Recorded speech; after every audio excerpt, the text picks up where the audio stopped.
Good afternoon, ladies and gentlemen, and it's a beautiful day for California Community College Athletics baseball for you here in South Orange County as we're in the regional playoffs as your Saddleback Bobcats are hosting the Long Beach City Vikings in this opening round matchup with Saddleback won 4-3 yesterday, taking a 1-0 lead in this best of 3 series.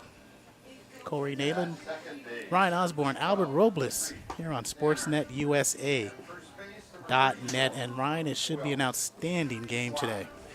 It should, and especially when you take a look at yesterday's result, you see Saddleback with a walk-off win, something that kind of sets them up for the rest of the series. Yes, the obvious is if they win this first matchup, they move on, but it also gives you an opportunity to kind of say, okay, here's what we did wrong in game number 1, here's where we didn't capitalize, and here's where Long Beach City did so. They get a win, now they have the opportunity to take it in game 1 today. So Saddleback, the home team in the first game. Long Beach will be the home team here in the second game. Marcellus Henry on the mound for the Vikings, 6-5 this season, 6.3 earned run average. His battery mate is Malik Clayton. At first base, William Schaub. Second base is Reef Danner. At third, Justin Santoyo. Shortstop will be Olin Snakenborg. Danny Rodriguez in left, Xander McLaurin in center field, and Ryan Geck in right field for the Vikings. We'll reset those throughout the broadcast. Mike DeVinny will lead off for Saddleback. Isaiah Morales at shortstop, batting second. Jason Heft will be playing second base, who's batting third, and J.C. Allen is a cleanup hitter. He's batting fourth. Connor Konyarski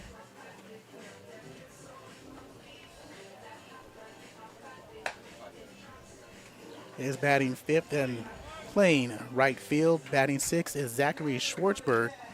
He's in left field. Jack Collins behind the plate. Batting seventh, Cade McGuire in the 8th spot. He's the DH. And Makani Tanaka in center field. He's batting ninth.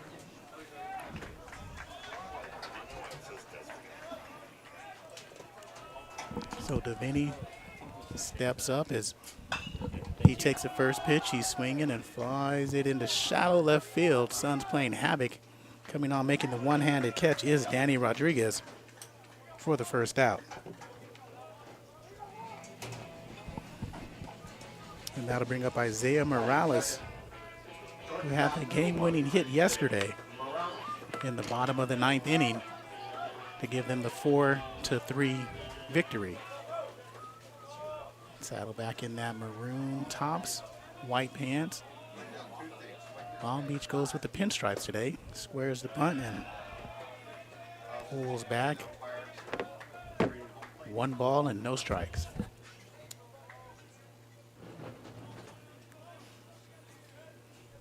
The lefty takes inside.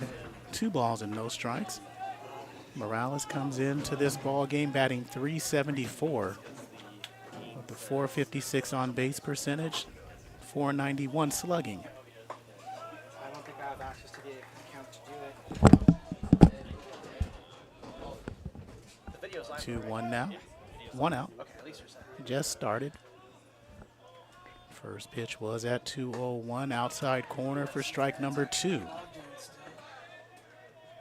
2-2 the count. Marcellus Henry working quickly.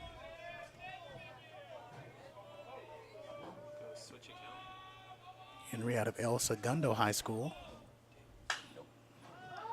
This one's flared into left field as well. Rodriguez coming in, calls everyone off, and another one-handed catch. 2 batters, 2 flyouts to left.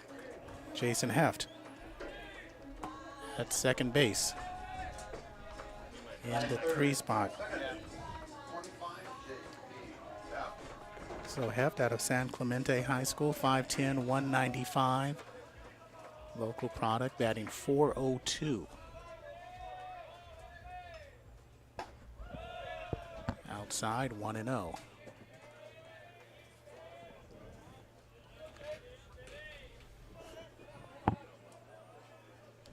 Decent crowd for this 2 p.m. first pitch. High and inside, 2-0. We'll also talk the rest of the community college playoffs, both baseball and softball throughout this broadcast. Couple upsets, if you want to call them upsets, outside 3-0. OEC started strong, had 7 teams in the playoffs, and well, we'll see how many make the next weekend. That's the thing, too, with the 2 p.m. start here today. It allows for other series to also already finish up. We've got not only results, but we've got teams who are already moving on past their first round matchup. J.C. Allen now steps to the plate. As you see, big number 36, 365 hitter. 1 home run, 49 RBIs. Runner at first is Heft. Hits the corner from Henry. 2 outs here, just the top of the first inning, just started.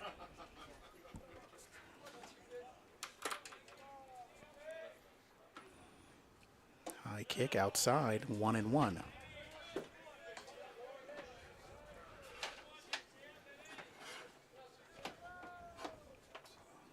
Heft has decent speed at first, 3 stolen bases this season. Doesn't run much, but can run if he has to, throw over.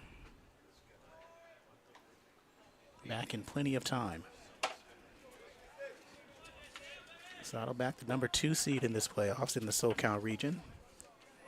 29-10, 15-6 in conference play.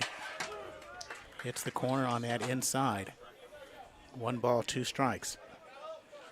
Head coach Summer McCartney looking to survive and advance. This one's hit into center field. Going back is Xander McLaurin. And McLaurin makes a 3rd out. 3 fly balls. 1, 2, walk, and 3. So half an inning, no runs, no hits, no errors, 1 left on. As we move to bottom of 1. The CCCAA Regional Playoff.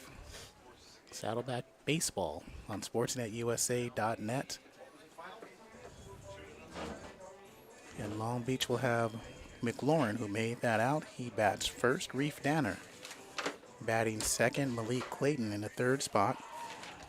Ryan Geck is cleanup. Snakenberg, he's at shortstop, batting 5th. In the 6th spot is Santoyo. Justin wearing number 32. If you watched him before, always wears number 3. Now he's in 32. For Long Beach, Schwab is batting 7th at first base. Yesterday's pitcher, Evan Vasquez, is now the DH. And Ryan, we're going to give him a complete game from yesterday, even though he went 8 2/3. I'm going to just give him a complete game because we don't see anyone going past basically 6 innings in California Community College Baseball. And batting number 9 is Danny Rodriguez. I mean, even in the game of baseball as a whole, you're starting to see those specific type of pitchers who are going to give you a solid 5, solid 6, but it's so rare to see a community college pitcher, even high school pitcher go the full length of a game in today's ball game. Yeah, it's weird.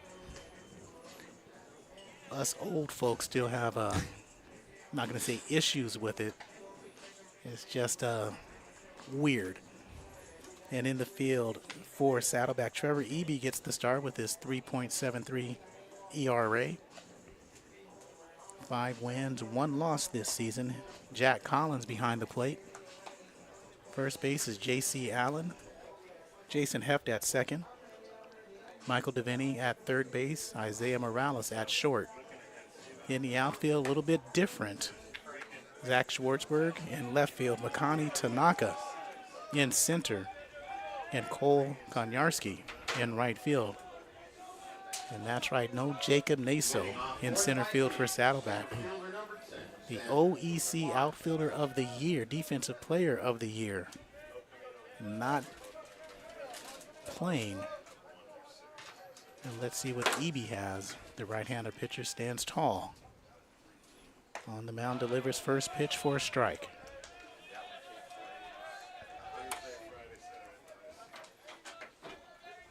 So we saw Eby a few weeks ago against Orange Coast College start the game off. Pitched well. 1-1.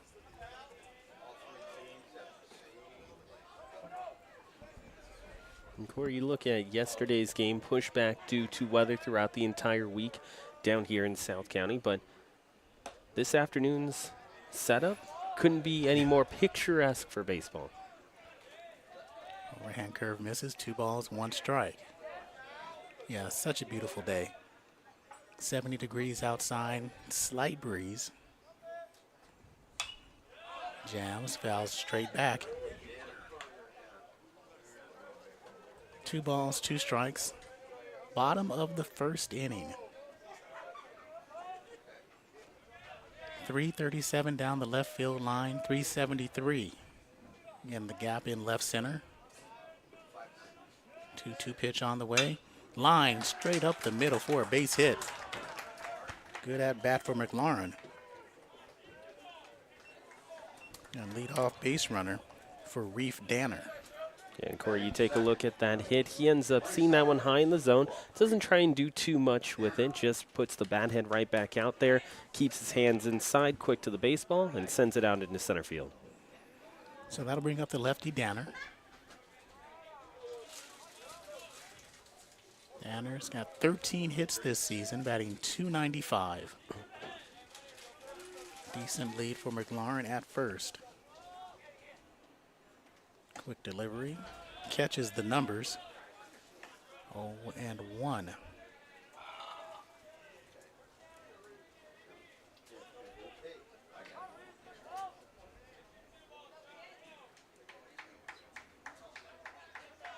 McLaurin has 3 stolen bases this season.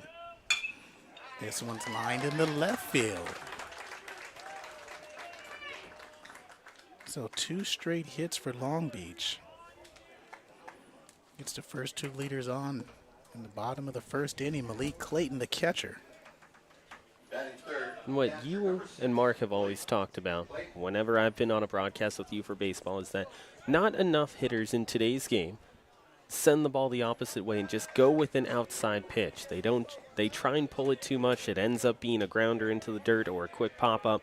Instead, on that one, he sees that go to the outside half of the plate, goes with it, and finds a hole at short. So runners on first and second, no outs in the dirt. Collins stays in front. 1-0 to Clayton.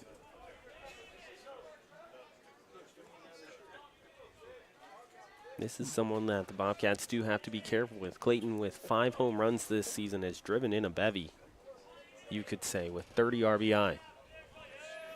Good word. Hits for average, and this one's popped up. Shallow center field. Calling off is Tanaka, and he makes the catch.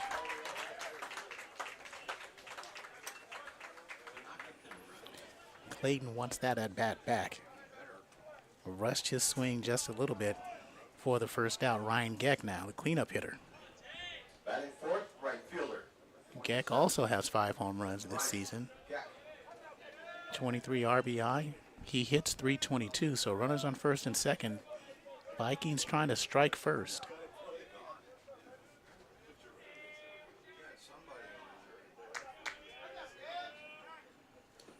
Outside and low once more. McLaurin is at first base. Danner at second. Both 2 solidly placed singles. Finish the dimensions on the right field line is .328. Right center is .382, and straight away is .400.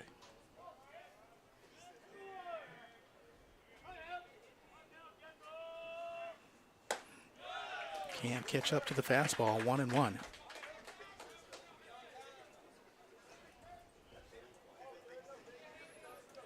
Saddleback defense has turned 34 double plays this season and looking to get 1 more to end the bottom of the first inning.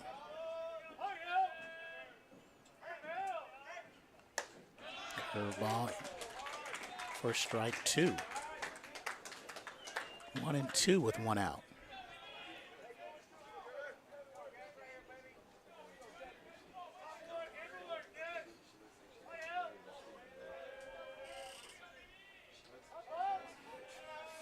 So outfield playing, not deep, and an off-speed pitch gets him swinging, gets him chasing. So infield can back up just a tad on that strikeout. Bring up Olin Snakenborg. Shortstop, 2. Olin Snakenborg. It's a nice pitch, too. You go off speed, has a little bit of tailing away action towards that right-handed hitter just off the plate, and you're able to get him to chase in a big leverage at bat. And like you were talking about, each of the last 2 batters that came up, 5 home runs, both of them hitting for over 300. An excellent spot for EB to come up there and get 2 quality outs. And decent control in this first inning. Better control than what we saw against OCC. It'll be interesting if there's going to be a lot of runs scored in this ball game. Saddleback average is about 6 runs per contest. 6.5 in their 41 games. And again, mixing up his speeds. 0-2.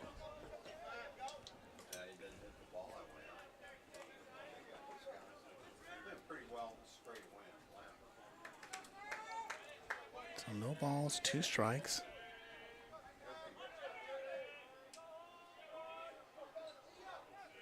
Olin had 1 hit yesterday.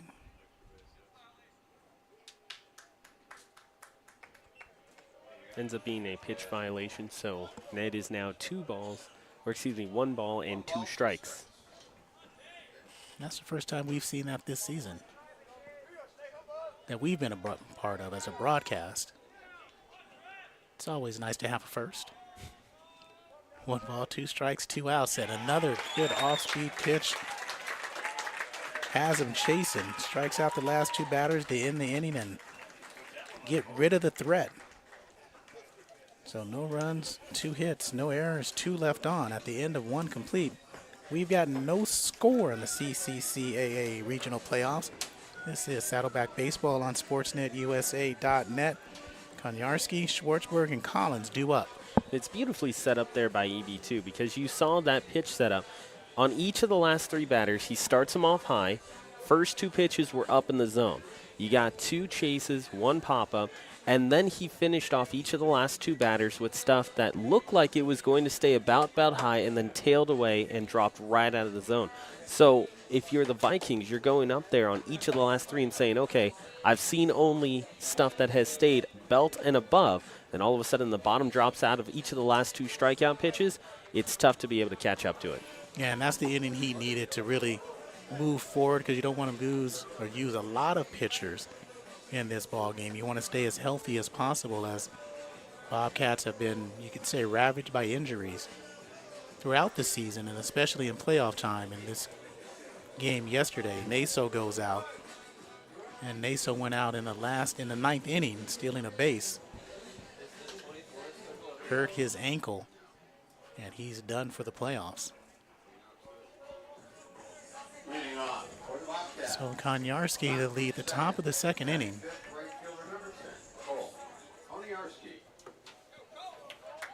294 hitter. He's walked 15 times, only struck out 4. Takes the first pitch for a strike. Cole was injured earlier this season.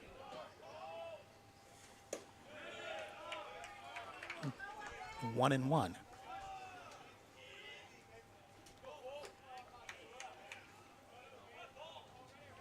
Marcellus Henry's still on the bump for the Vikings. Inside, 2-1.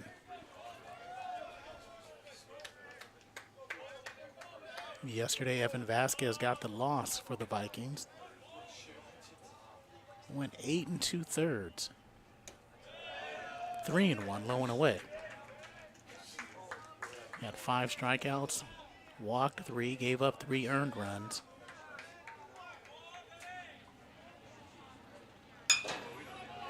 Will it get there? It does. It drops into right center field. Good hit by Cole. Leadoff runner aboard to start the second. On each of the 3 hits for both these two sides, high in the zone where guys just decide, you know what, not going to really do too much. Go with where the pitch is. Send it back to where it was coming from. And you see that one just kind of loop out over towards right center field. It's not trying to power it past people, just trying to get aboard. And Danner, if he had been playing on the grass, he might have had a chance for that. But again, he's playing almost even with the bag, or between first and second. Schwartzberg showed bunt. Brings it back. 1 ball and no strikes.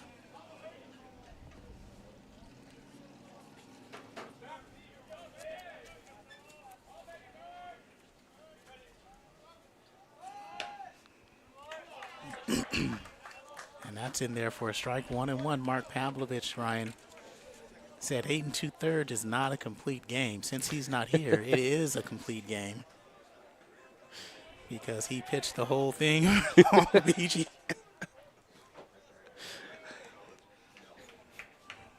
And plus, he went over 6 innings in community college baseball. Yes, that's a complete game.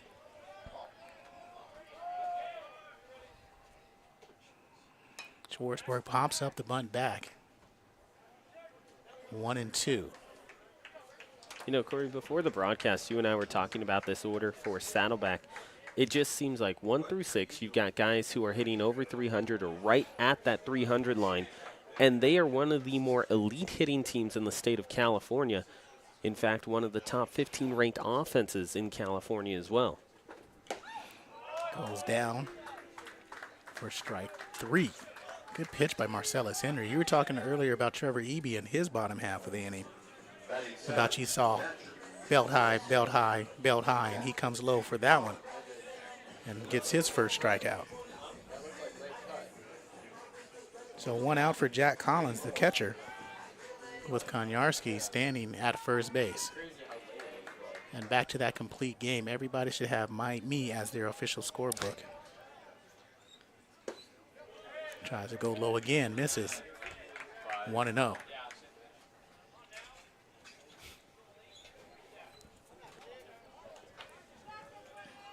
It'd be a lot more hits. There would be a lot more hits. A lot more complete games.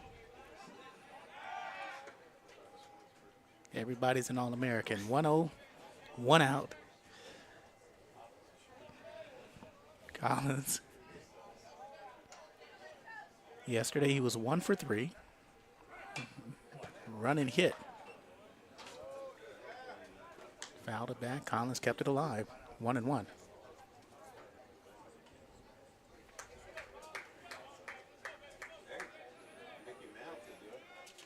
6 feet, 180 pounds. Out of Rancho Santa Margarita.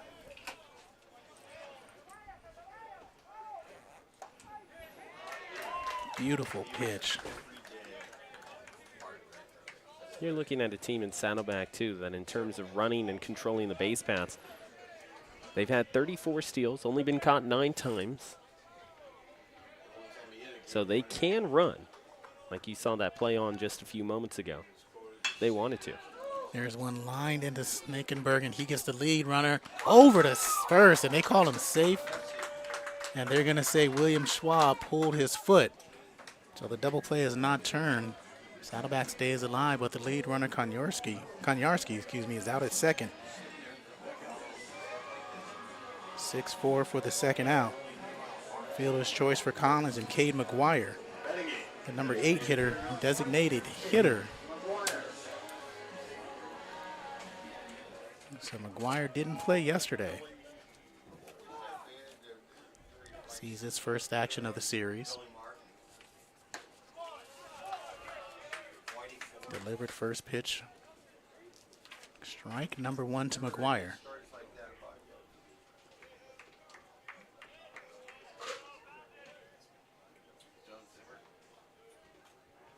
McGuire under the M line, 184. 0-2. Good location by Henry. 5.32 strikeouts per 9 innings. 42 strikeouts, 36 walks coming into today's game.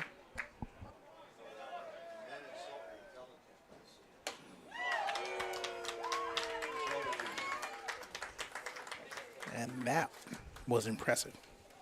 3 straight pitches, 3 straight strikes, and that's the way you end 1.5. We're tied at nothing because nobody scored. 2 hits for Long Beach, 1 hit for Saddleback. This is SportsNetUSA.net and Saddleback Baseball. And that's one thing when you take a look at Henry. He pitches what you would describe as a heavy fastball. So it's not one that's necessarily going to be the fastest that you have seen, but it's going to have a lot of power behind it, a lot of back action to it as well.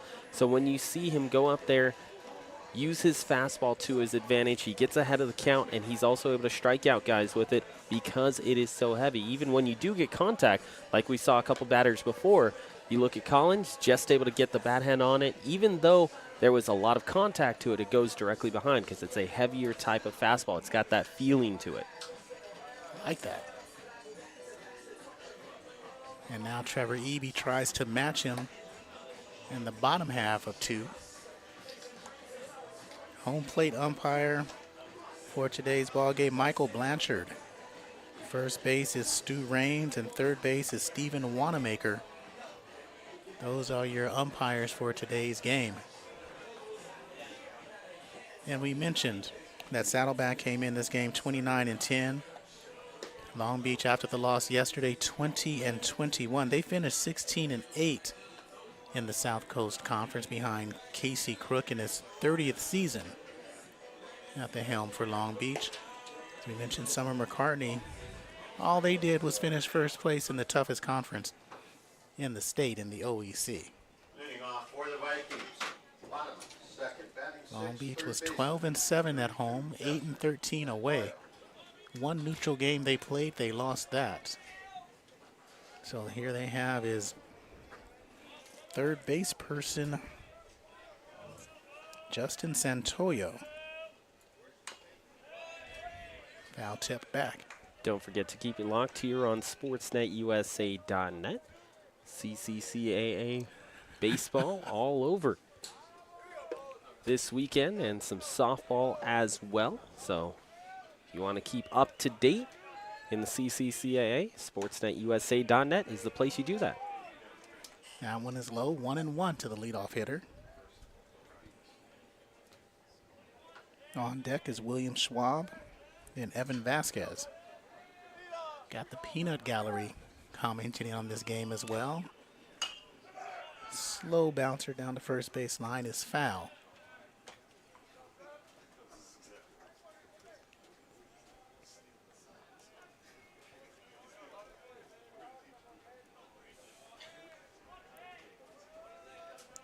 Eby, like we said, 5 wins, 1 loss this season. 5.9 Ks per 9, 27 strikeouts, 13 walks, and 28 strikeouts and 13 walks. And that's his 3rd strikeout in the first 2 innings. And again, Santoyo wasn't close on that at bat. Nevy's just controlling the zone really well. He's kind of moving around as much as he possibly can early in the at-bats. That way, you know, as a hitter, you go up there and you're starting to set expectations for where you think it's going to lead, and then he changes location. By the time you realize where that ball is either breaking to or just staying up straight, you're swinging and you have no idea where it's going. Schwab sends that one into right center field. Is trouble. No, Konyarski said, not really. Not so much, my man. That is the 2nd out as he chased that down in the right center field to make the 2nd out. He got an excellent first step on that, too. Read it really well off the bat. He ends up taking his first step out towards the 382 marker, gets over towards the logo, and is able to get there in time. Not just in time, but he also had an extra step that he could work with. He was able to take a look at where his center fielder was as well and had plenty of space to realize the catch. So they're missing their all-world center fielder, but that's okay. They got an all-world right fielder doing damage as well. Evan Vasquez now, who pitched that complete game yesterday. 12 walks, 3 stolen bases this season.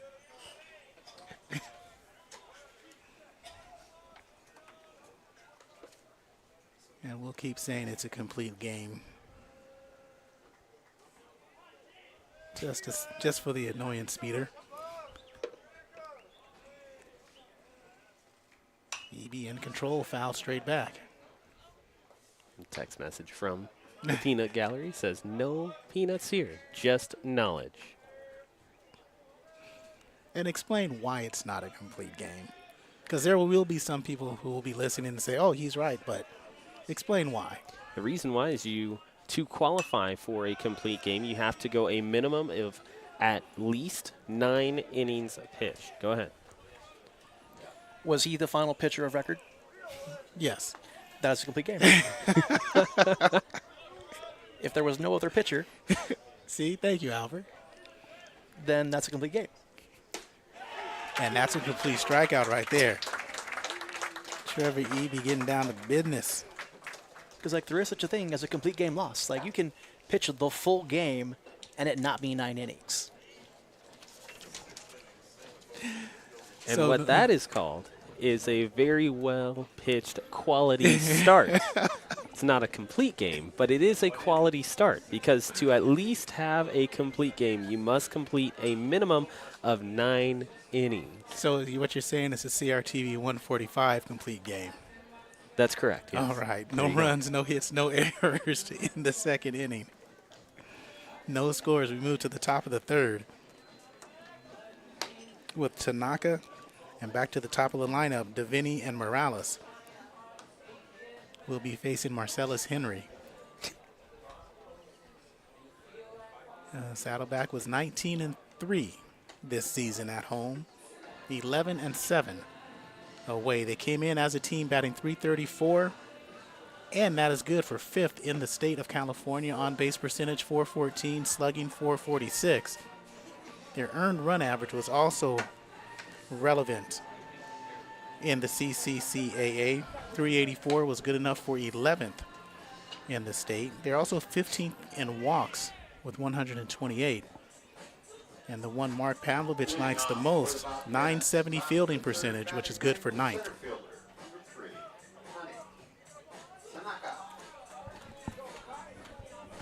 So Henry on the mound for the Vikings as a team, .546 earned run average. .963 fielding percentage. Outside for ball 1.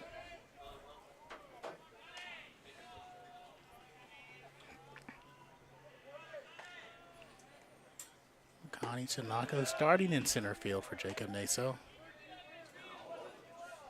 Played this season in right for the majority of the contest.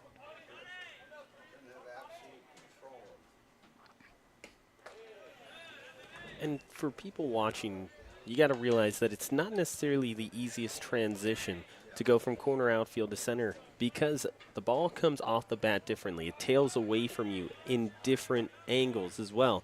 So you have to take different routes towards the ball. When you're reading it off the bat, it's tough to be able to go from the corner outfield to center and vice versa because it's a different, not only a different position, but a different way you have to read the ball. So Tanaka's on first base for a sharp-hitting Mike Davini. As Mike is one of the better hitters in the state of California and the OEC.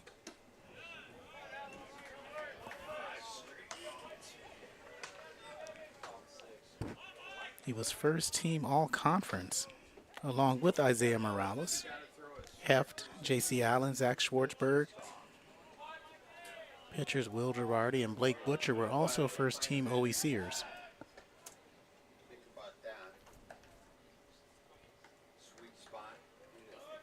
Tanaka 4th thefts this season. Not much of a lead. No score in the 3rd inning. Top half. And low for ball 2.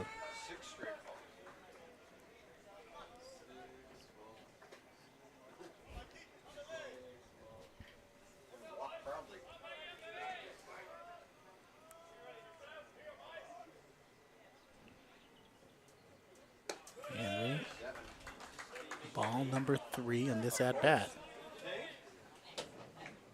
So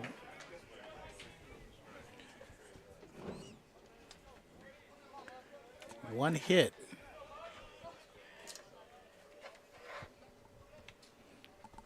For Saddleback. And there's the first strike in 8 pitches. 3 balls and 1 strike.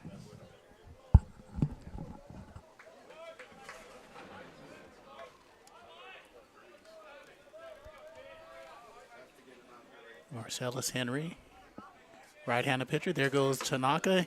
He's easily in the second base for a stolen base. No contest on that throw by Malik Clayton.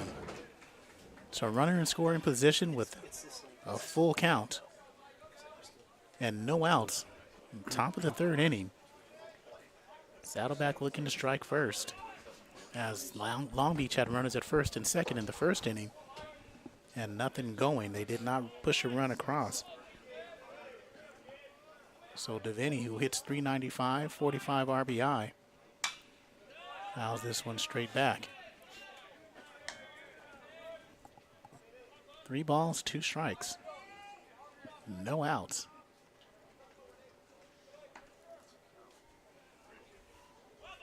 And Long Beach, this is a troublesome area for Long Beach all this season. They've started strong in a number of games this season, but those middle innings, 1 run across, 2 runs across, then before you know it, there's 5 runs across, and they've out of a ball game as Deviney wanted a better pitch. He didn't want to walk as he trots to first base. So runners on first and second for the hero of yesterday's match, Isaiah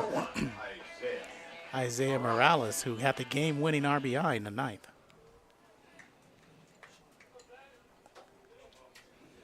So Clayton,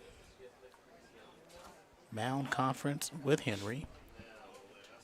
So first and second with no outs, and you're trying to get this victory. I think it goes back to something that you and I were talking about beforehand, is that if you're looking at it from Long Beach's side, you have to think that each of these 2 games, if they end up winning game number 1, is going to be kind of a pitcher by committee sort of a thing. You've got to be able to say to some of your guys in your lineup, hey, you get into some trouble, we're going to bring someone else in, because plain and simple, you don't win game number 1, your season ends today. No one's up in the bullpen right now for the Vikings. And Henry gets there on the outside part of the plate. So no balls, 1 strike, top 3. Albert, Ryan, Corey, and the Saddleback contingent here in the booth. Fouled back to the left side. So it is 0-2. And you look at Morales after that one, he's kind of talking to himself. He felt that he had the pitch that he wanted. 3 home runs, 40 RBI this season. That one was low and in just above the knees. Just a shade to the right of it. Danner, bird dogging at second. Off-speed pitch is high. 1-2. I'm gonna call that a good pitch by Henry. Wanted Morales to bite just a little. No go. Morales not quite crowding the plate on that left side, but nothing's going to get on that outside part. A couple inches off, still a base hit opportunity. 1-2 pitch. Makes it 2-2.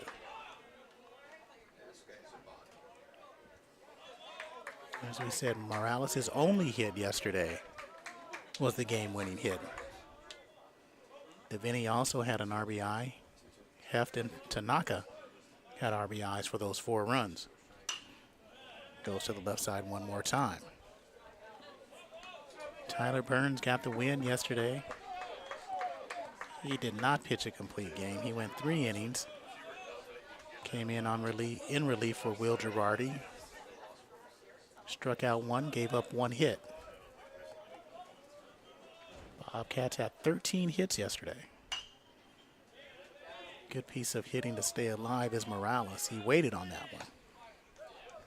And for this at-bat, what you're looking for is if it's not your pitch, you're just trying to make contact and get it away from you. Yeah, you're going to get a lot of foul balls, but you're setting yourself up for later. And then also, if you're Saddleback, you're trying to see as many pitches as possible to get yourself further and further into that Long Beach bullpen or pitching staff. Tanaka at second, Davini at first. Morales again to the left side.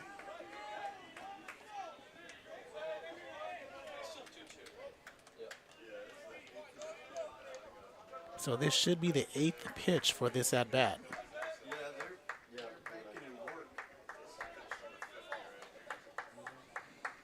So Henry versus Morales.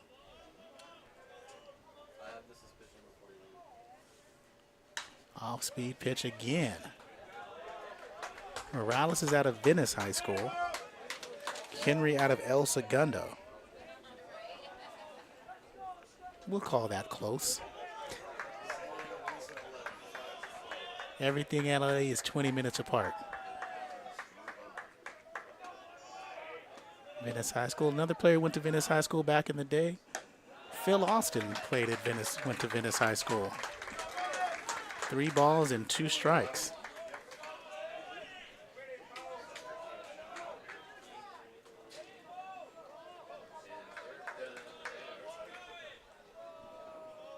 No outs.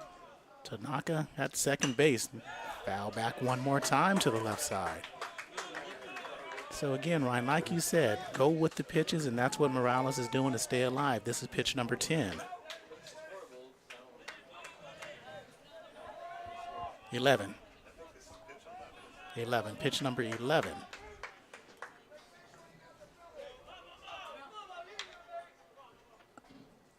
And lined in the center field for a base hit, and that's going to score Tanaka from second. Davini rounding second on his way to third base, standing up.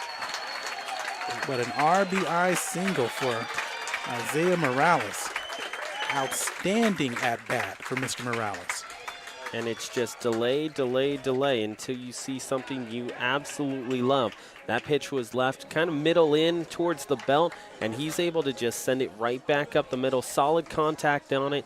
Didn't try to overpower it. Sends it into center field, gets a runner on third, and scores the run. So an 11-pitch at-bat brings home the first run for the Bobcats in the top of the third inning. That's their second hit of the game. And Jason Heff now steps to the plate after he walked in the first inning.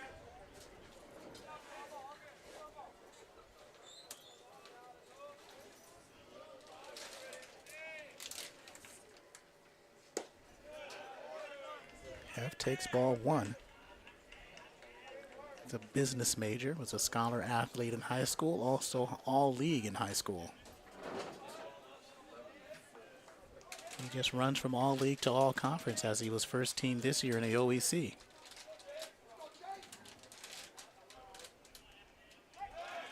Throw over the first in time is Morales. Yesterday, Jason was 1 for 4, had one of those RBI. Struck out once, left 1 on base. He's got 2 on base now with nobody out. Henry delivers. This one's popped up to the right side. Giving chase is Ryan Geck. He makes the catch, and tagging up is Davini from third. And he is in there sliding head first for the second run of the game.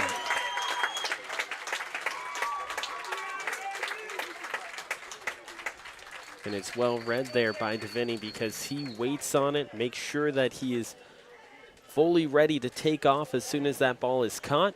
And it goes away from the momentum of Geck. He basically has to stop himself from going down towards the line down the right field side and throw across himself to get it back towards home plate. It was on a line, but just a shade late.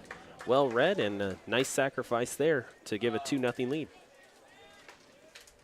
So 2 runs across, and this one's belted in the left field. Late jump by Rodriguez. He's not going to get that one. 1 bounce to the wall.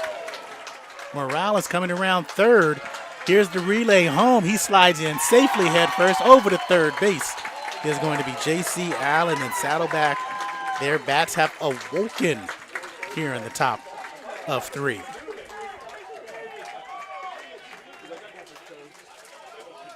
And you take a look at that throw, Corey. The throw does beat the runner. However, it's towards the first base side of home plate. So by the time that Malik Clayton is able to field it, he's got it in time, but he has to go across his body to his left to be able to make the tag. He wasn't going to be able to get there in time, and by that point, runner already gets the third. So 3 quick runs in the top of the 3rd inning for Saddleback has a 3-0 lead. 3 runs on 2 hits thus far. And that was an RBI double. He advanced to 3rd on a throw home.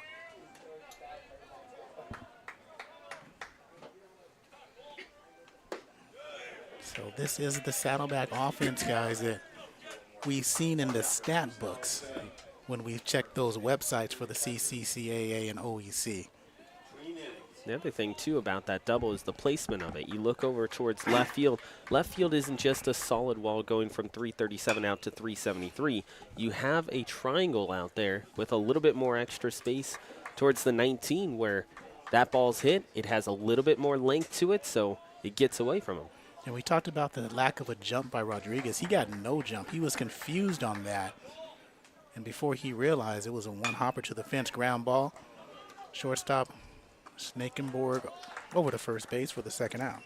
Holds the runner at 3rd. So Konyarski, 6'3" if you're scoring at home. Bringing up Schwartzberg. Struck out in the 2nd. So Marcellus Henry, his earned run average coming in was 6.34. That's in 71 innings pitched. Schwartzberg takes the first pitch for a strike. 2 outs. T3. This is the numerator of the inning. And to right field underneath is Geck. Makes the one-handed grab nonchalantly, but not before damage is done. To start off this 3rd, 3 runs on 2 hits. And 1 left on, no errors. So we move to the bottom of the 3rd inning with Saddleback up 3-0 on SportsNetUSA.net. And you and I were talking about it, capitalizing on chances, making sure that you're able to convert when you have runners in scoring position. I think you have to go back to that at-bat that was given by Isaiah Morales. You were able to force 12 pitches in your at-bat, and you follow it up with a single into center field to give your team the lead. It sets things up for the guys directly behind you. Not only are you forcing the pitcher to have to go out and kind of expand his arsenal to try and get you out, but you're also giving your bench a chance to take a look at what this pitcher has to offer. Take a look at what Henry has to offer location-wise, velocity-wise. You get a little bit more familiar with who you're facing, and immediately the next 3 guys are able to get some runs on the board. And he led 12 pitches to Morales. He's thrown 52. We got more from Peanuts. We got two new nicknames now. Yeah, there we go. We got Buck Fitty and Peanuts now. So that's a good thing. It's always a good day when you can have more nicknames, Albert. Oh, I agree. 52 pitches for Henry. Now Eby, who's been in control for the first few innings for Saddleback, looks to corral Danny Rodriguez, number 9 hitter, McLaurin, and Danner. And we got some scores all across the CCCAA today. Santa Ana defeats Desert in extra innings, 5-4. East Los Angeles defeats Palomar 2-1. Southwestern over Allen Hancock 6-4 final. Glendale shuts out Pasadena City 4-0. Modesto defeats San Mateo 7-4. And Mount San Jacinto loses to El Camino 13-3. And one thing that's interesting when you take a look at the overall finals, I mean, a few minutes ago we heard from over to our left the Riverside City College score. Ends up taking them out of the CCCAA playoffs. Yeah, Riverside loses to Grossmont 4-2. One of the series that you can consider an upset. And if you want to consider it an upset, Riverside was what, the number 3 team? I believe so, yeah. Number 3. Yeah, three seed. And Grossmont had just come off, not just come off, but recently won a state championship. And you know what I attribute that, what we should attribute that to? The best uniforms in community college baseball? Yeah, I'd agree with you on that. Popped up. If you're able to get a Sunrise jersey to work in a completely different color palette, too. Not only are you bold, but if you pull it off correctly, it looks fantastic, and that's exactly what Grossmont has. Yes, they do, as Rodriguez. 231 hitter. 321 on base percentage.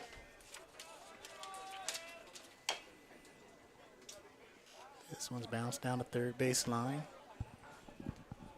Bottom of the third inning, 2 balls, 2 strikes, no outs. The benefit, if you're a Long Beach City fan or supporter, is that you've essentially got the heart of the order coming up in just a little bit.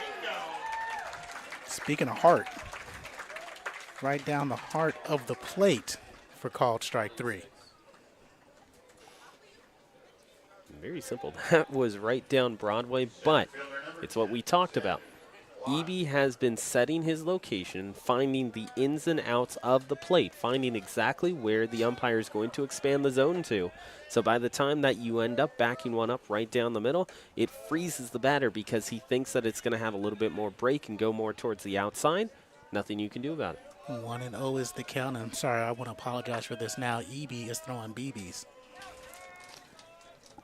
Gotta love the corniness. Eby gets him to check swing now, and he does go around 1-1. I don't disapprove. But you didn't say you approved. Yes. I don't approve, but I don't disapprove.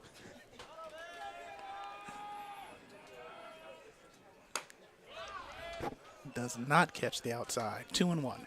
Not your best work, not your worst work. Yeah, that was bad.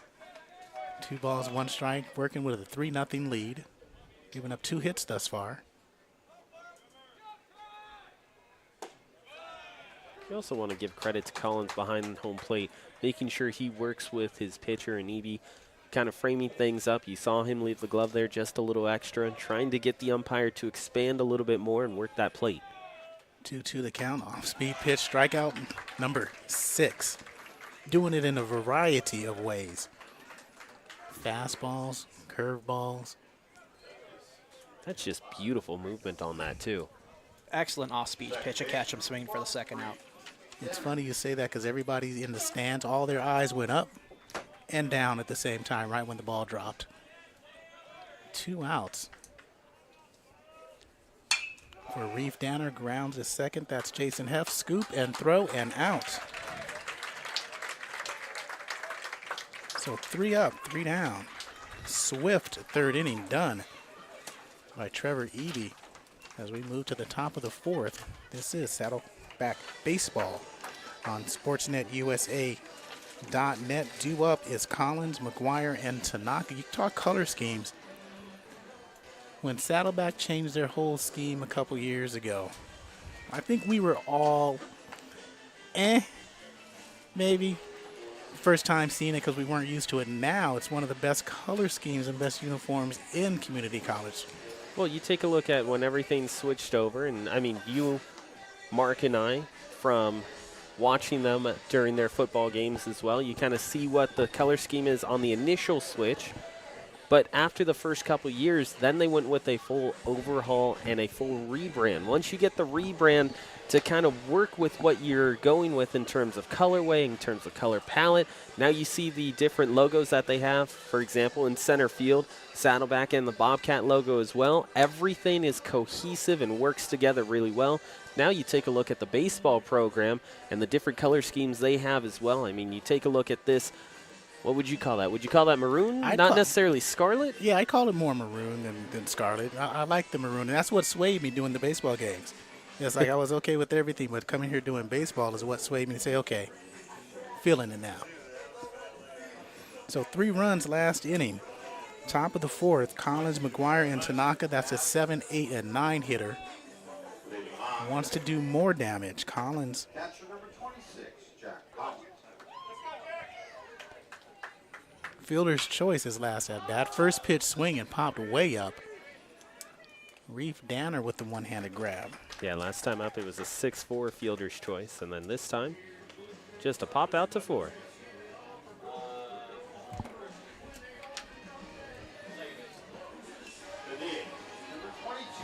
When you have Cade McGuire coming up next, you're looking at it from McGuire's perspective, trying to get himself on base. His last time up, he saw 3 pitches and swung on the last one for strike 3. So if you're McGuire, you just want to go up there, not necessarily swing out the gate, but make sure that you watch a few pitches first so that way you can kind of set your own strike zone.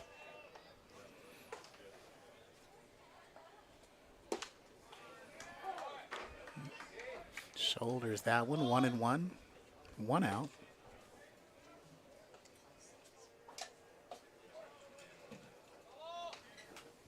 Henry still on the mound. Good movement on that one, just 2 inside. 2 balls, 1 strike.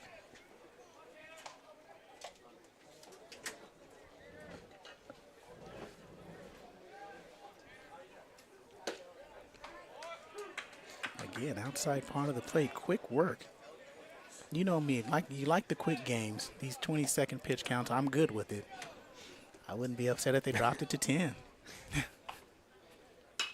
Lunges, flares one, almost caught. Good try by Schwab, and that's going to be a base hit by McGuire.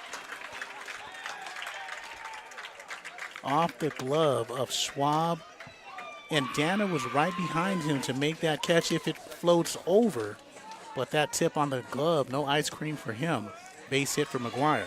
So, you know, I'm from a hockey background, and one of the big things that you always want to do is have a power forward directly in front of the net so that way they can cause a deflection. Why? Because a goalie in hockey has the toughest time catching a deflection and understanding where it's going to go. It's the same thing here. He reaches up and just gets a piece of the ball so it doesn't become predictable for the guy directly behind him.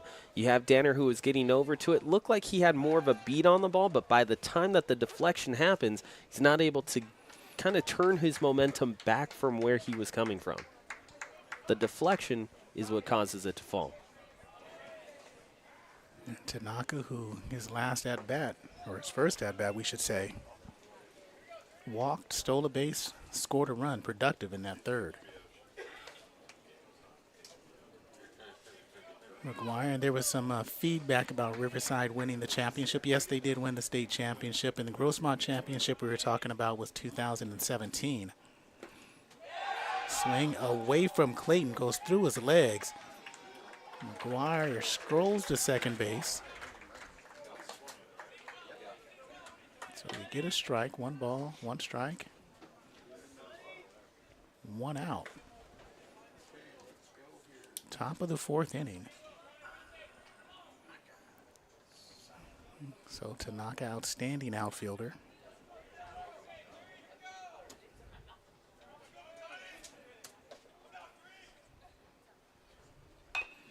Check swing to the Bobcat dugout. Tanaka played baseball and basketball in high school. His bio says he's a computer science and engineering major.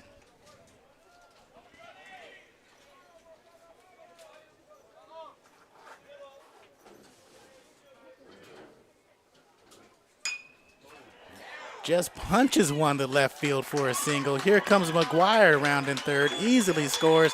And the speed of Tanaka, that's an RBI double.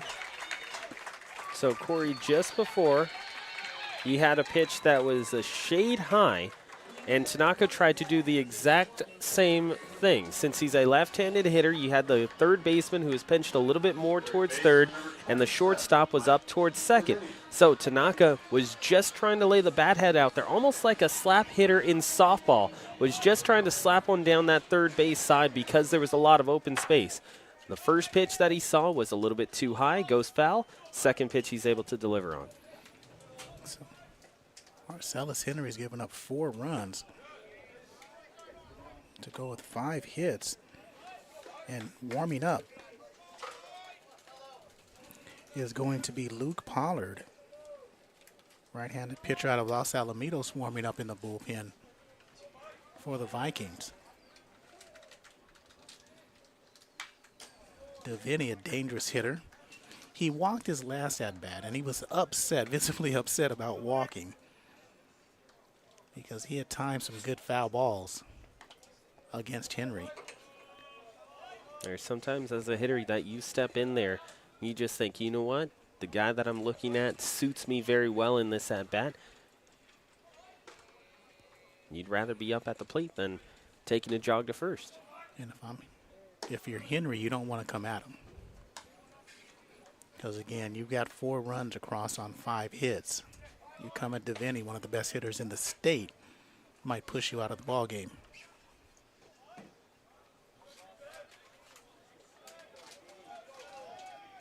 One out here in the top of the 4th inning. Outside one more time. 3 balls, 1 strike. Looks like a concerted effort to stay away from Deviney. But then you got a problem with Isaiah Morales, who's 1 for 2.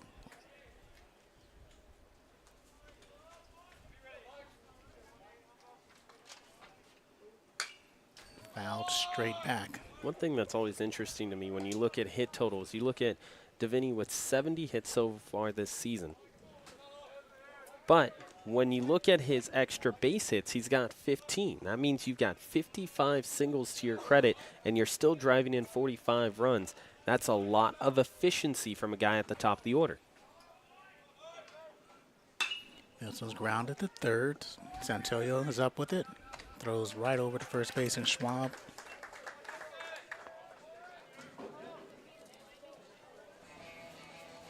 So 5-3 is the second out of the inning, and that'll bring up Isaiah Morales. Morales, base hit, drove in a run in the third, also scored a run in the third.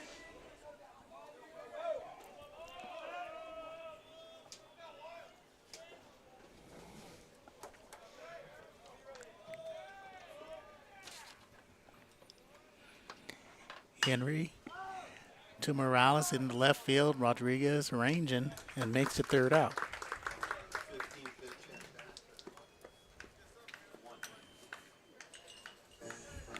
So 1 run, 2 hits, no errors, 1 left on.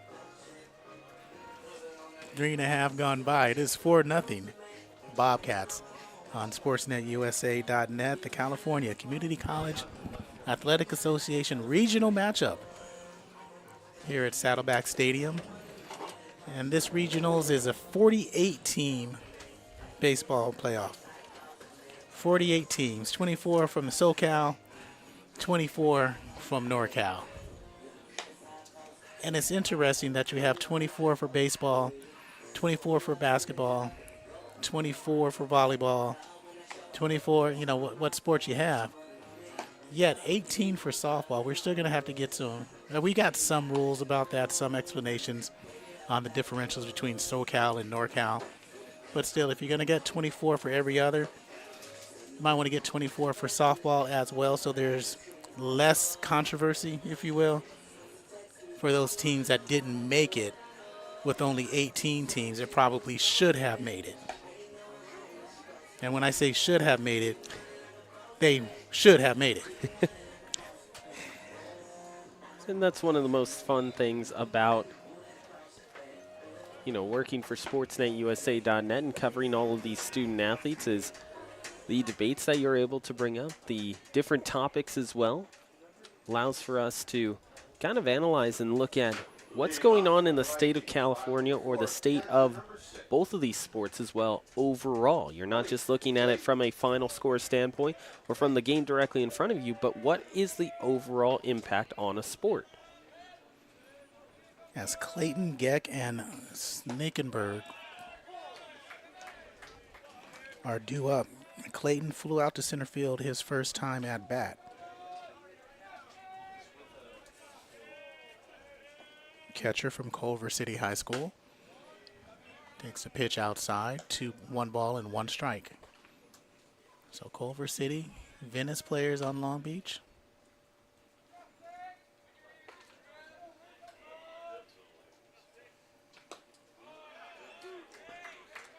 And Saddleback in that area. 1 ball, 2 strikes. So both these teams recruit well. Eby outside, punches out. No, I'm not mistaken. That's his 7th strikeout of the day. It is number 70. You know it's a good pitch when the umpire gets animated. It's like he pulled back a little bit and Right fielder number 27.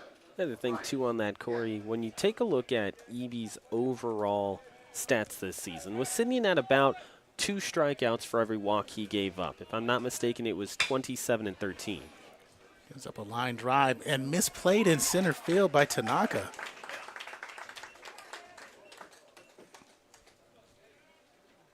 And we're going to wait for the official scorekeeper on now, and they're going to say that's a base hit. Shortstop number 2.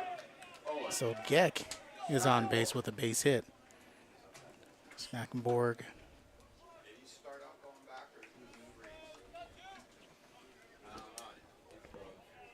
He struck out his first at bat, so they're going to call it a base hit. They're going to call it a base hit. I'll call it a base hit. It looked like it was going to be an error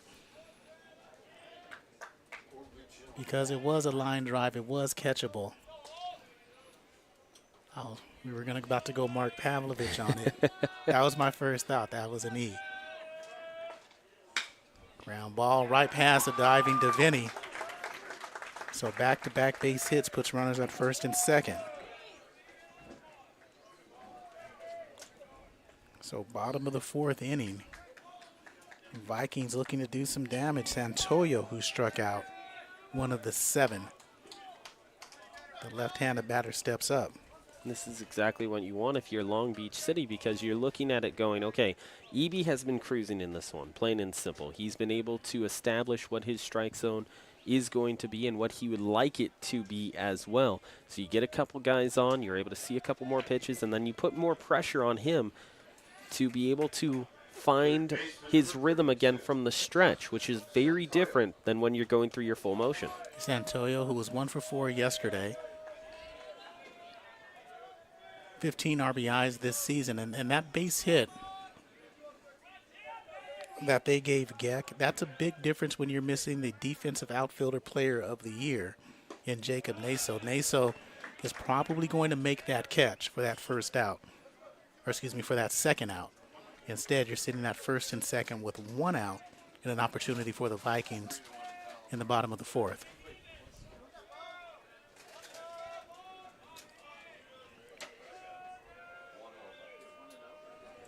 Naso had no errors in 75 chances this season. Played in every game up until the 9th of yesterday, the 9th inning of yesterday's game. So his first game missed is this one. Last game played was yesterday, as in Santoyo with no outs, or excuse me, 1 out. And no strikes. 2 balls gets the count. Inside goes with the pitch, right side, and up is Konyarski. Cut off by Allen. Holding at third base is Geck. At first base, second base is Snakenborg. At first is Santoyo. 3 straight hits off of Eby, who was cruising along in the first 3.5. Now with 1 out and the bases juiced. Vikings can cut into this lead tremendously with the base hit.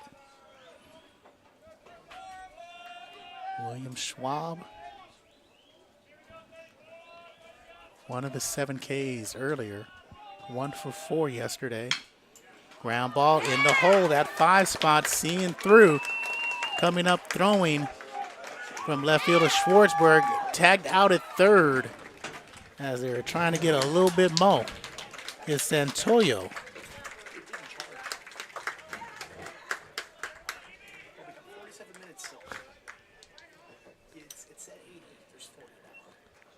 So 1 run across, which is Geck. 2nd run across, Snakenborg. 4 hits, 2 runs thus far. RBI single, 2 RBI single for Schwab. Evan Vasquez, the number 8 hitter. Outside, so it's 4-2 now. 6 total hits for the Vikings.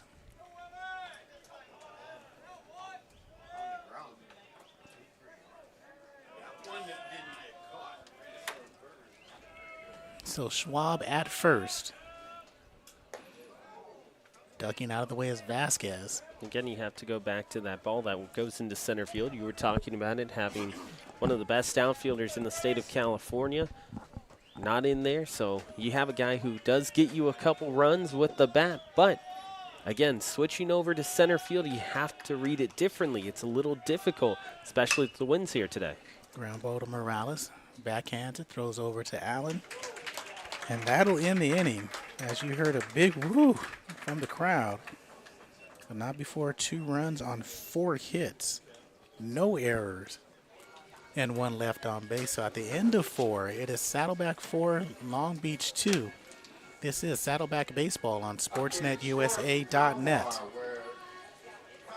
And we remind you, stay with SportsNetUSA.net because we've got a lot of community college athletics coming up, not just today, but also tomorrow as well, and in the coming weeks too. So if you want to keep up to date with baseball, you want to keep up to date with softball as well, both of those 2 sports right here on SportsNetUSA.net in the coming days. So make sure you stay on SportsNetUSA.net for all the upcoming schedule, in addition to watching the CCCAA regionals and super regionals as well. That's all here on SportsNetUSA.net.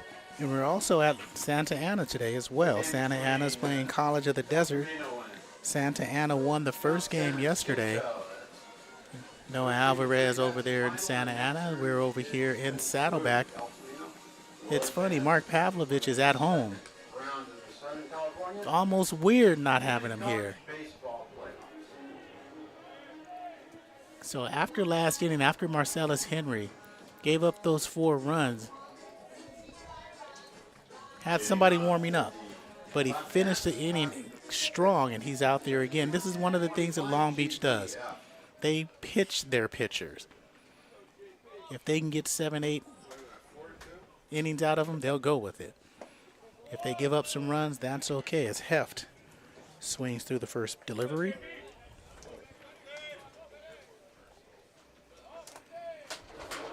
He walked in an RBI sac fly in the 3rd.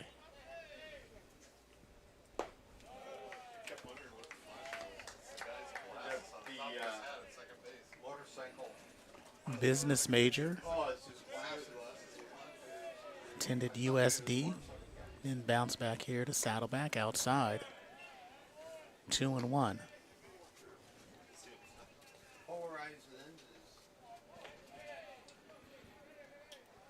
Bounce back to an excellent coach, Summer McCartney, who was the coach of the year this year. Turns on one in the left field. Rodriguez ain't going to get that one. And that's a base hit. Big round to first base. An excellent cutoff there by Rodriguez, getting over to that ball. This time he does get a good jump on it and is able to get over towards the ball, stop his momentum, throw all the way over to second on a line, and prevents the extra base hit. J.C. Allen got that two RBI double. Excuse me, make it just an RBI double last inning. Got stranded on 3rd out of Irvine. Went to Irvine High School.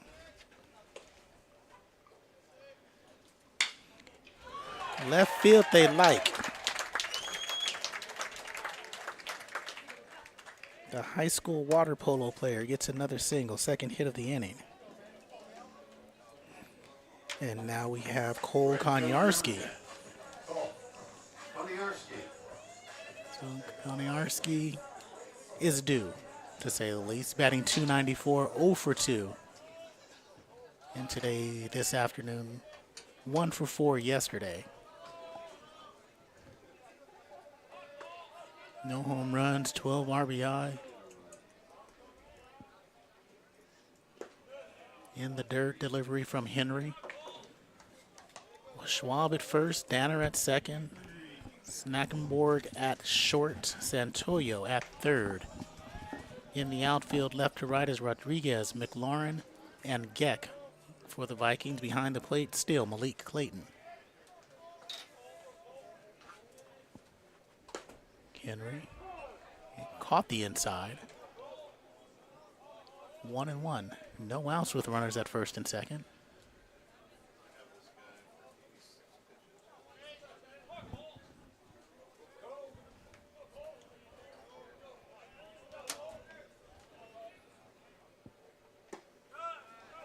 Outside for a strike. Outside corner, I should say, for a strike. 1-2.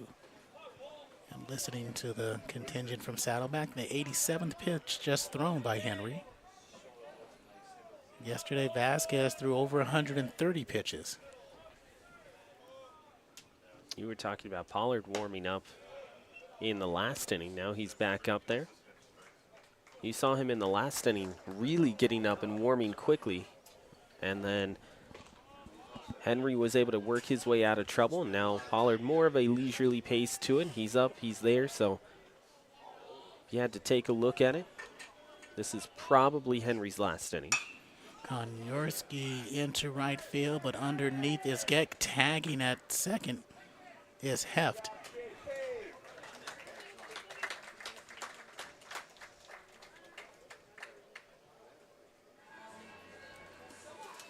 So first down on a fly ball to right field, Zachary Schwartzberg, who struck out and flew out to right field his last at-bat. Schwartzberg, a do-everything utility type of player. 2 for 4 yesterday, scored a run. He's played infield and outfield this season.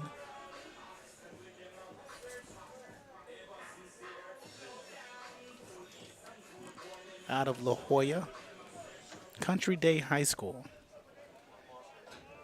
Second team OEC last year, business major, all league in baseball and basketball, and football in high school.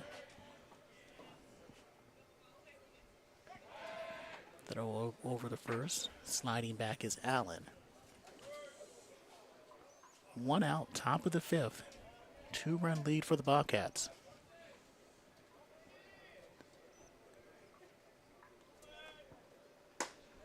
Inside.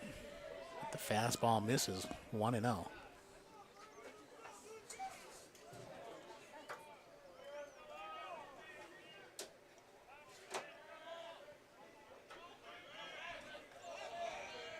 Long Beach finished third in the South Coast Conference. Outside corner for a strike.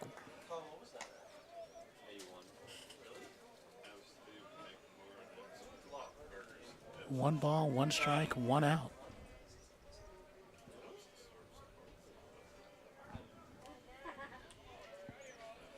Allen at first, Heft at third. Tries to lay it down, popped up, 1-2.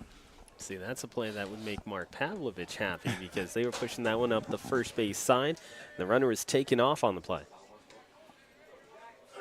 And again, I was talking to everyone here. Yesterday they had problems laying it down as well. Forgotten crucial element. So with 1-2 count with 1 out. Schwartzberg swings away and he's hit dead to center field, deep enough to bring one home. Catch is made, and easily standing up, crossing home plate is Jason Heft to get one of those runs back.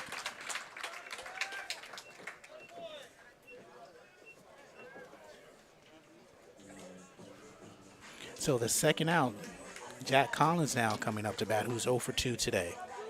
And it's good situational awareness as well. You looking at it from Schwartzberg's perspective, you know that anything deep-ish towards the outfield is going to score you a run. So you're just trying to get it out of the inside dirt. If you do so, you're going to get one across, and he does it successfully. And good job by Heft. He tagged from second to move to third on the fly out. on the last batter, or batter before that. And there's a third out popping to right field. So 1 run on 2 hits. No errors. There was 1 left on. So we move to the bottom of the 5th inning. And the score is 5-2 Saddleback on SportsNetUSA.net. As a reminder, don't forget. And gentlemen, we talked about South Coast Conference. Long Beach finished 3rd, 16-8. El Camino won that conference. What an 18-6 record. Pasadena was 17-7. Rio Hondo was 15-9. East LA was 15-9. All those teams made the playoffs. And for the OEC, the leader of the pack was Saddleback. They went 15-6. Riverside finished 15-6 as well, but Saddleback had the better overall record and beat Riverside in the final series. Santa Ana was 13-8. Cypress 12-9. Orange Coast was 11-10. They make the playoffs. And here's one for you. Fullerton 9-12 in conference, and Golden West 6-15 in conference. Both of those teams made the playoffs. Every league needs to contact or adopt, I should say, the Ed Ford rule. If you don't finish 500 in conference, you cannot make the playoffs or a postseason. Fullerton's overall record was 21-19. Golden West was 20-20. So even though they had 500 or above records, you got to finish that conference season. It's got to mean something.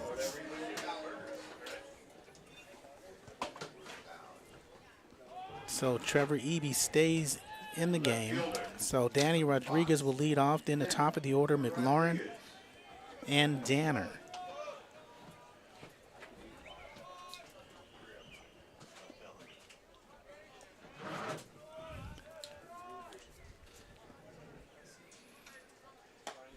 Rodriguez takes high from Eby. The all-time meeting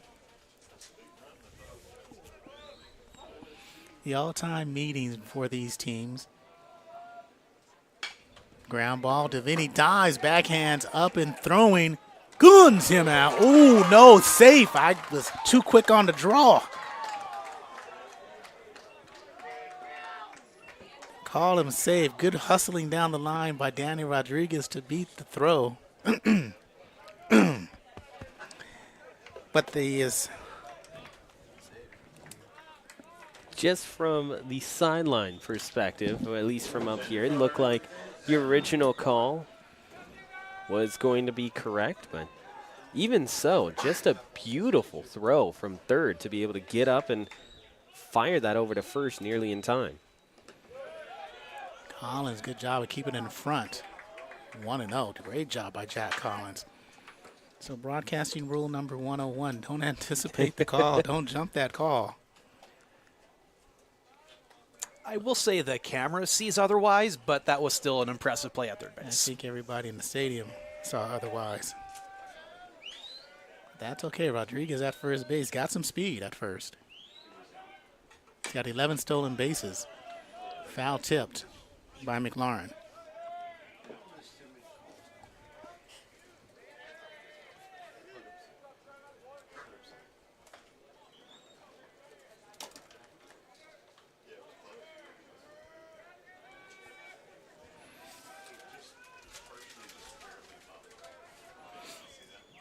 So Allen at first base, Heft at second, Morales at short, throw over. Back is Rodriguez. Deviney at third.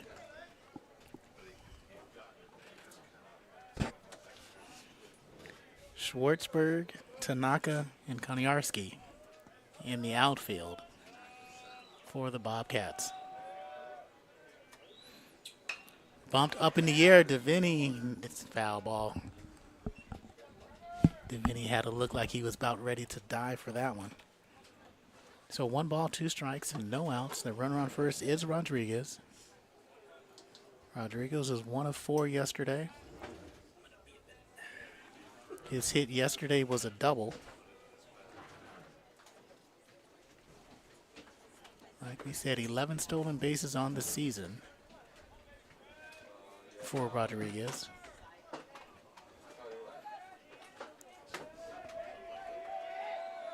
McLaurin has 1 home run. So he's got some pop, throw over, back in time.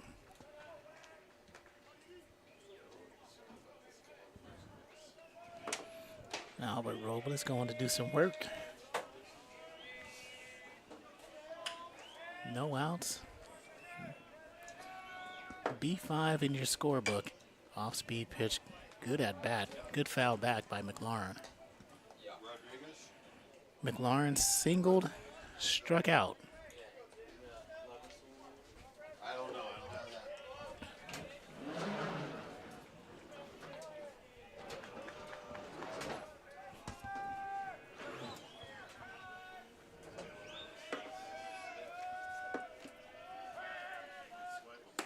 Outside throw down to first base. Tried to catch him slipping. So 2 balls, 2 strikes, no outs.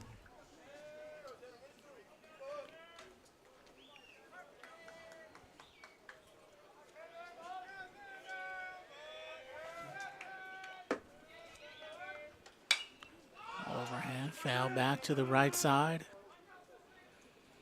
Out of play into the Long Beach bullpen.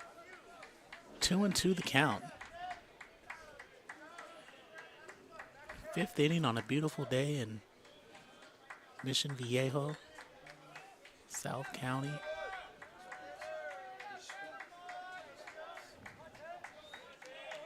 Crowd trickling in throughout the ball game. Good crowd here. Fouled straight back. Good at bat by McLaurin.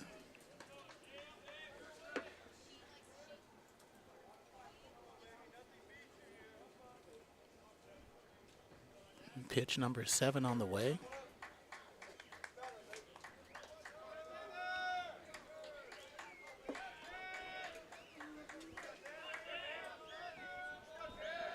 Trevor quick steps, line into the 5-hole.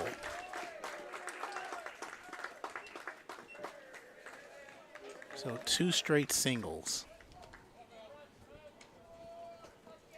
They had 4 straight last inning to cut the lead to 4-2. Saddleback counters with 1 in the top of this inning, making it 5-2. So both teams scoreless through 2 innings. And 3 in the top of the 3rd by Saddleback. Then 1 in the top of the 4th. 2 for Long Beach in the bottom of the 4th inning. 1 in the top of the 5th. By Saddleback, and that's where we sit. 2 runs, 8 hits. No errors for Long Beach. 5 runs, 7 hits. No errors for Saddleback, and Trevor Eby does a nice job and goes 4 innings. And he gets pulled for Ryan Cullinane, 5'11" sophomore from Aliso Niguel High School. Cullinane making his 11th appearance.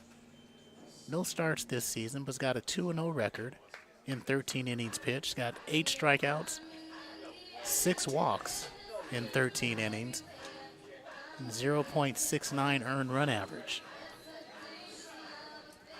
So this was part of the game plan for the Bobcats coming in. 2 to 3 pitchers, they can do some damage, do some work. That's what they'll do. We were talking about bullpens earlier and how quickly either side gets into theirs. So now you're looking at it for the Saddleback side. I mean, you look at Eby, there was a stretch in this ball game where he just simply looked dominant. He ended up with 3 straight strikeouts at one point, 3 out of 4 in terms of batters that he faced from the first to the 2nd inning. He ended up retiring a grand total of 11 straight at one point as well. But you saw him start to get into a little bit of trouble going into the 4th. He gives up the 2 runs, and now here, if you're Saddleback, you're looking at the coaching staff saying basically, you know what, guys? We want this win in Game 2. We don't want to risk it going into Game 3. Obviously, the goal is to win every single matchup that you play, but Saddleback wants to win it here in game 2, not even give the opportunity to get to the tiebreaker. And I don't have him with any walks. I don't either. All right, 4 innings pitched. Gave up 8 hits, 2 runs, 2 earned runs, and struck out 7. And a solid performance, and something that they needed.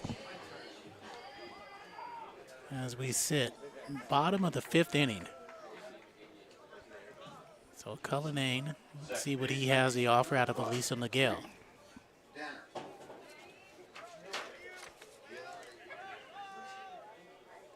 Another business major on the honor roll in high school. Pitched 40 innings last season for the Bobcats. So in the 2 spot, Reef Danner singled, grounded out in his 2 plate appearances. Squares the bunt. Didn't pull back. So it's 0-1 with no outs. So runner at first is McLaurin. Second base is Rodriguez. Rodriguez is the one with speed.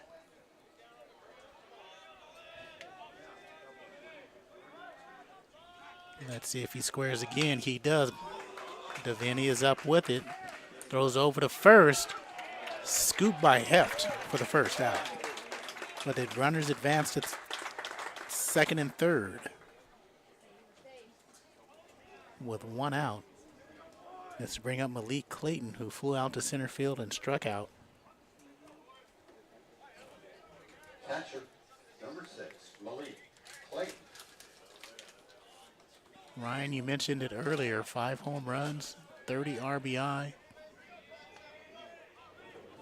Came into the game above 300 at 305. Might be sitting just below 300 now with the 0 for 2 thus far.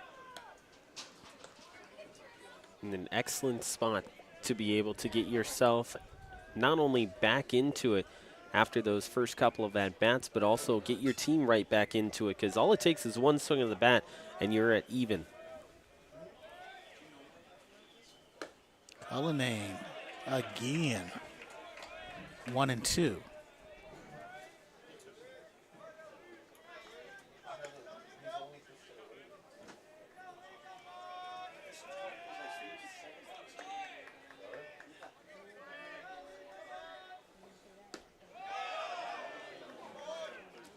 That was close, just on the outside corner. He's trying to establish that same zone that Eby looked like he was able to kind of set up earlier on in this one. Umpire doesn't give it to him for 2-1. So 2-1, 1 out. Rodriguez at third. Clayton can tie it up with 1 swing of the bat. He grounds to short. Morales is up with it. Goes over the first. They concede the run for Rodriguez. An RBI ground out.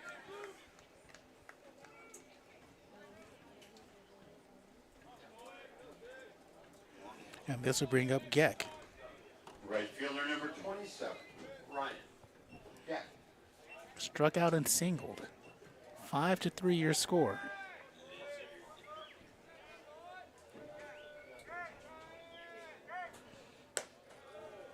Two hits thus far in this inning drove Trevor Eby away.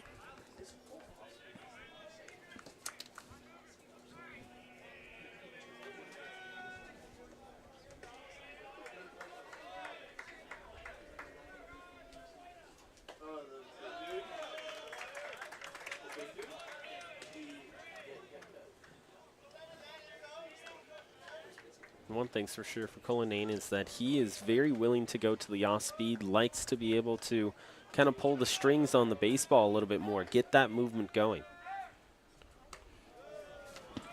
And again, tries with the curve.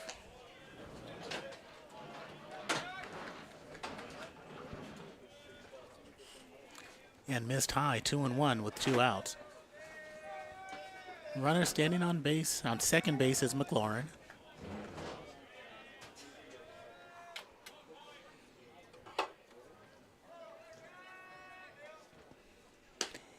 Outside.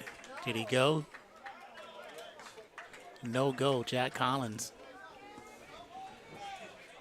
So now it's 5-3. Now, see, one of the things that we appreciate Albert the most for, too, is great grammar right there, but much better at changing the scoreboard than I.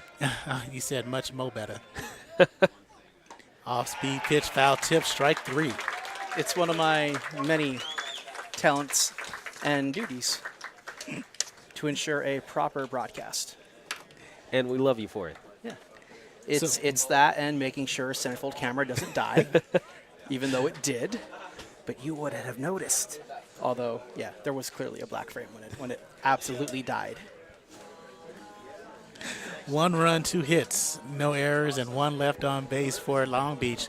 But to get one of those runs back, so it's 5-3 as we end 5 complete. And this is Saddleback Baseball on SportsNetUSA.net. The California Community College Athletic Association Regionals here at Bobcat Stadium. And we have a new pitcher for Long Beach, and that's going to be Luke Pollard. 6 feet, 195 out of Los Alamitos High School.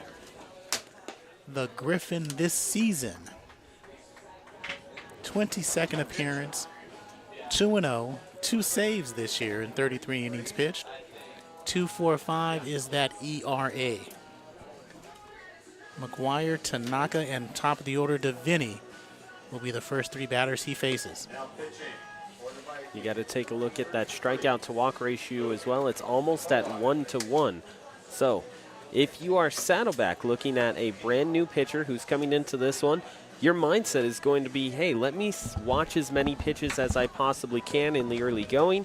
I want to see if this guy can establish his own zone. I want to see if he can find his control and force me to swing the bat. That's going to be the mindset if you're the Saddleback Bobcats. On the other side, if you're Pollard going out there, you know what? You're just letting your arm fly because you know that you've got someone else behind you who can help pick you up just in case you get into trouble. So this is an excellent spot for Pollard to come in and just shut down things and calm things for Long Beach City College. The winner of this series advances to next week. If Saddleback wins, they host the round robin tournament next week as teams travel here.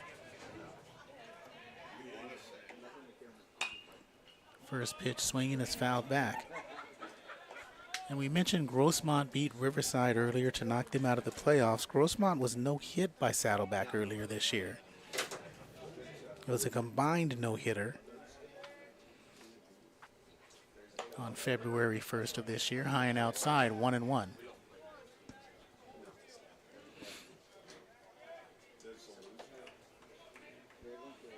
So we mentioned 55 years of existence for Saddleback College history. These 2 teams have played 14 times before this series started.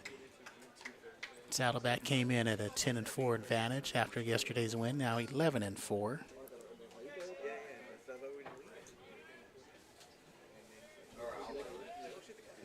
Pollard in the pinstripes, throws way high, 3-1. The last game these 2 teams played was last year in February, and Saddleback won 10-8.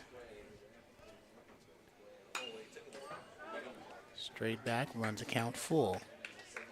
Last time they met in the playoffs was in 2017, where Long Beach won that 3-game series 2-1.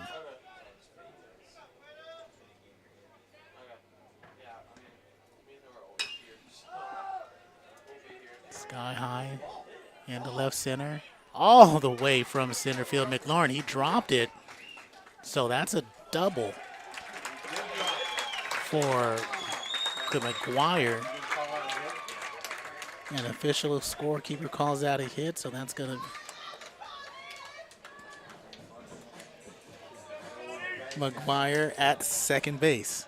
And coming in from center field was Xander McLaurin, and McLaurin, when he was getting over to that ball in an absolute dead sprint to get over to that spot right before it hits the ground, it does end up in his glove. However, When he catches it, he has to flip it over towards his right hand to maintain control of it, and in the transfer is where he ends up dropping it. So it pops out of the glove, not because it hits the ground first. It goes into the glove and just kind of snow cones its way out of there. So base hit for McGuire.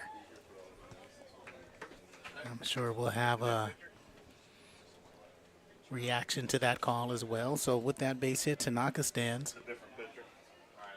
Walked, doubled, RBI, scored a run, stole a base, doing everything for the Bobcats today.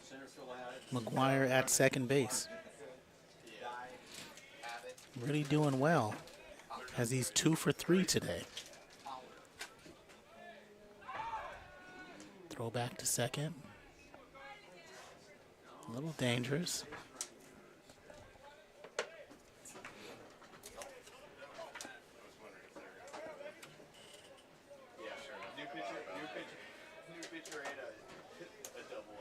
McGuire standing on second base comes from an athletic family. Low, inside, 2-1. Dad played baseball at UCLA. Mom swam at UCLA. Brother played baseball at UCI. Sister swims at Auburn.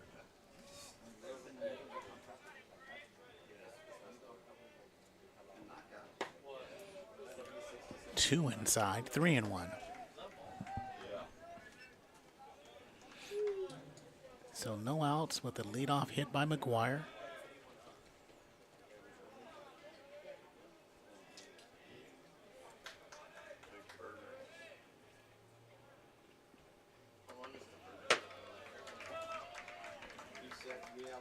And that's ball 4. So the first 2 runners on base.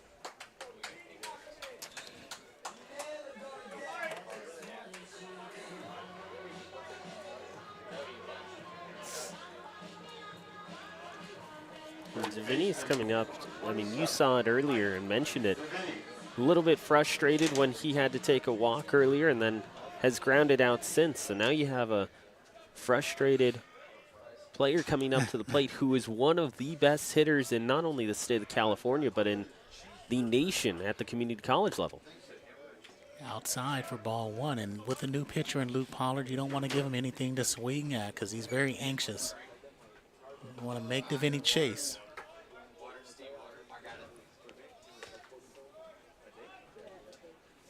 Runners at first and second with no outs. Saddleback can blow this game open. With Vinny, one swing of the bat specifically, he's got 5 home runs. We said 45 RBI, one of the tops in the state, one of the tops in the conference. He's walked 14 times as well. Walked once here. 70 hits coming into this game.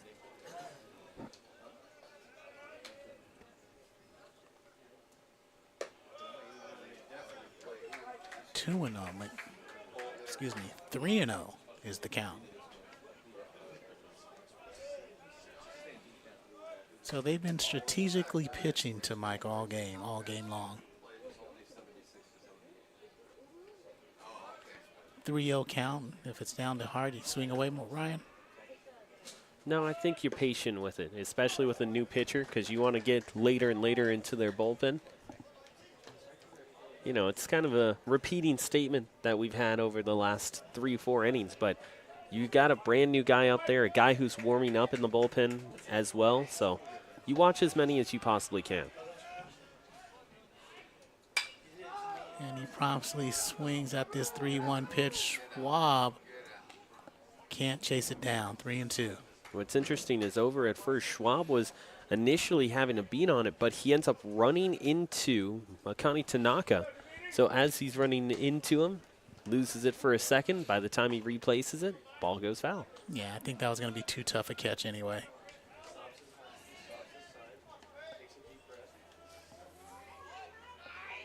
Schwab, 6'3", 225 out of Cyprus.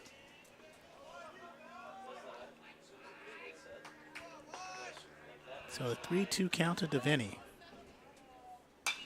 Waits on it, into right field, goes with it. That's not going to be catchable. And he's got his 11th double of the season. That's going to bring in McGuire from second. And an RBI double for Michael DeVinny going the opposite way, going with the pitch, whatever cliche you want to use. That's a run across.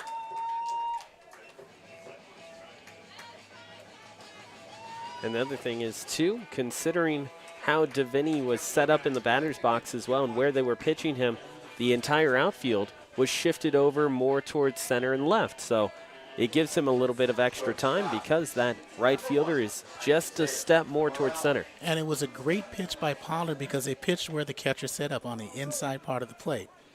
However, like you said, when you have one of the best hitters in the state, he inside out at that pitch and got enough on it to hit it deep to the right side of the diamond, and you get a run across. And Morales was like, okay, we're going to end this. 6-3 is your score, is one across. He was looking to hurt somebody down at 328 or 382 fence. No out still with the runner on second and third. Lines in the right field. That brings one. Gonna hold DeVinny at third. Tanaka scores the 7th run.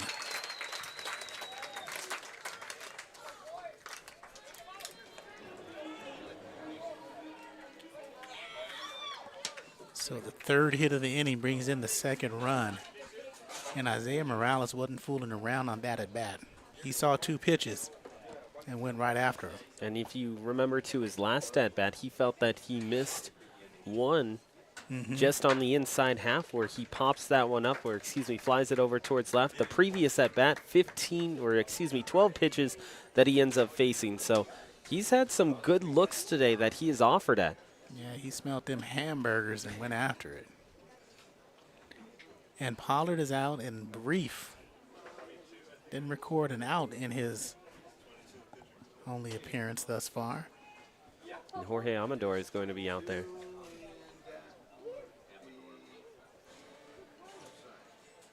Amador, 6'1" freshman, righty out of Downey.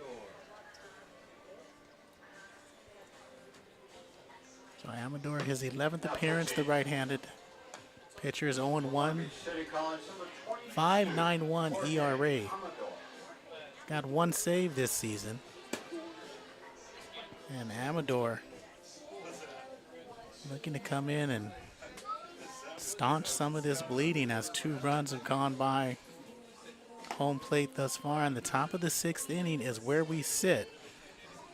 The CCCAA regional playoffs. And when we say regional, that means the first round.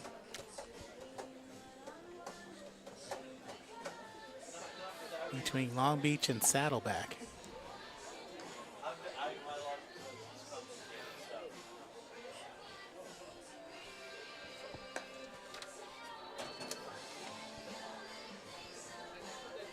I was going to ask you if you can pull up the brackets. That I can do. Give me one moment. Because we're not completely self-absorbed here, and we won't let you know what else is happening. We got 1 score from softball. It's going to be on SportsNetUSA.net. Cerrito softball, 10-6 thus far, 3 home runs. So when you look in those regional, or look at this bracket. So the winner of Saddleback Long Beach will end up facing the winner of El Camino Mount San Jacinto and the winner of Glendale and Pasadena City College. So they're going to turn it around, and instead of a 3-game series, it's going to go more into that regional setup that you're used to, where you end up having the 3 teams out there, and each of them finds their way into a double elimination style. Thank you. That's what I wanted to know. So winner of El Camino Mount San Jacinto and winner of Glendale Pasadena City.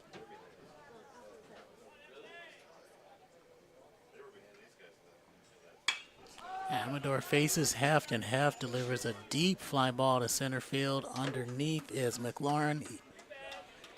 Easily scoring from third is DeVinny.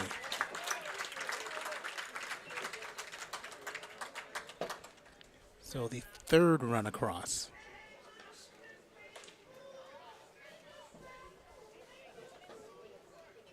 which will bring up Allen. So JC looking to add to the cause. And he's had some success in this one. Double, single, driving in a couple of runs.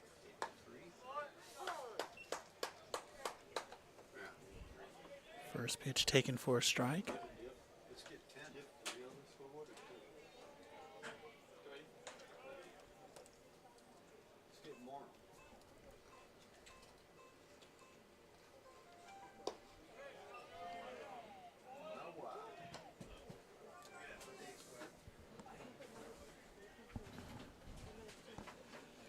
So Amador delivers a first pitch for a strike. Or excuse me, his first strike. 1-1 is the count.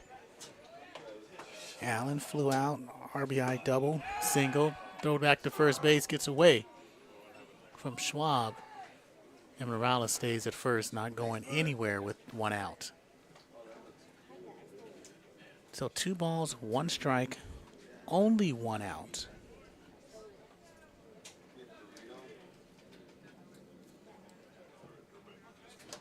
So only 1 out in the top of the 6th. The score is now 8-3 Bobcats.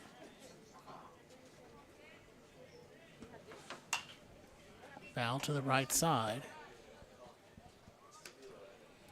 2 balls and 2 strikes. Tanaka, McGuire, and Deviney have scored. McGuire, Deviney, and Morales have hit. 3 runs across, curveball misses outside, 3-2 to J.C. Allen.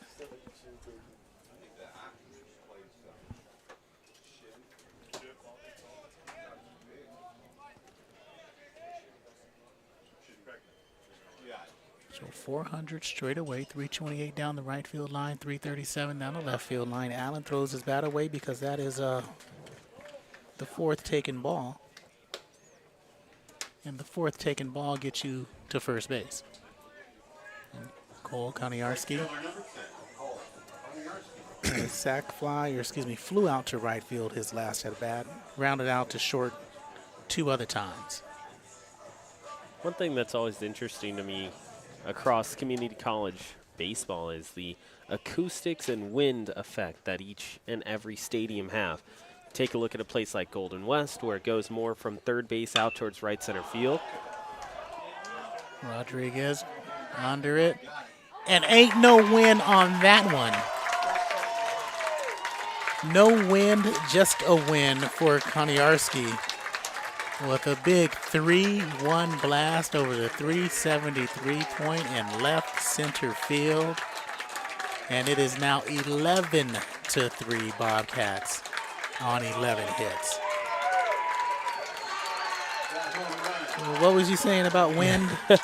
Well, I was just going to say that it goes more from home plate out towards left center field, and that's exactly where that ball goes to. But like you mentioned, he got a hold of it so much he didn't need that, because that ball is just middle in, right at the belt, right where his power zone is, and just gets the barrel of the bat on it, goes out towards the scoreboard.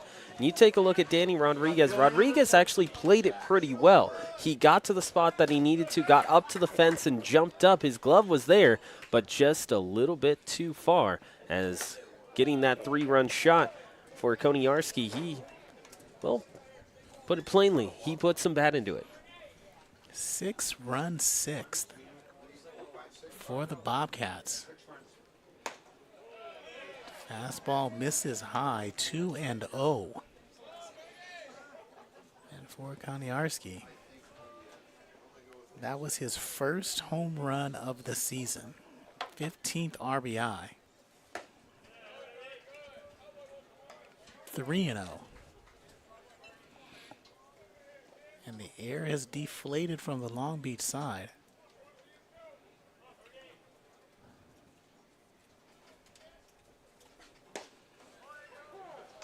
There's one called.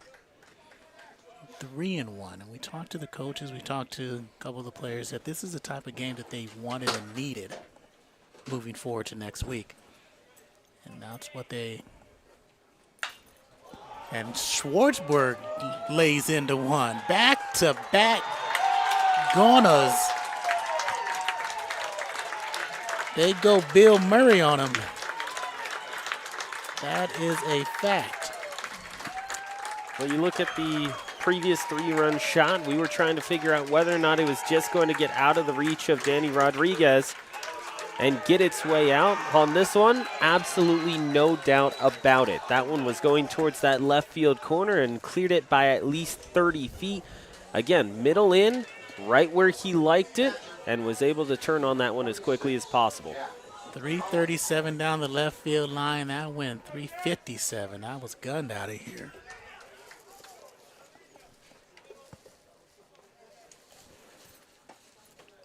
Off-speed pitch is high. You go back to the mindset, too, when you've got a new pitcher in who's trying to settle themselves down. You had a 3-ball, no-strike count. You don't swing away at it, especially with a big lead. You watch the next one go in for a called strike.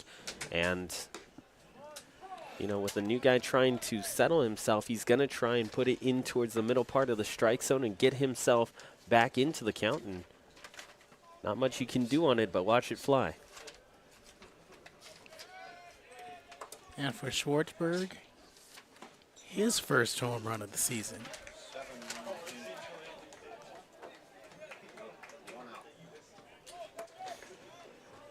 So Jack Collins, who hasn't had a hit yet today,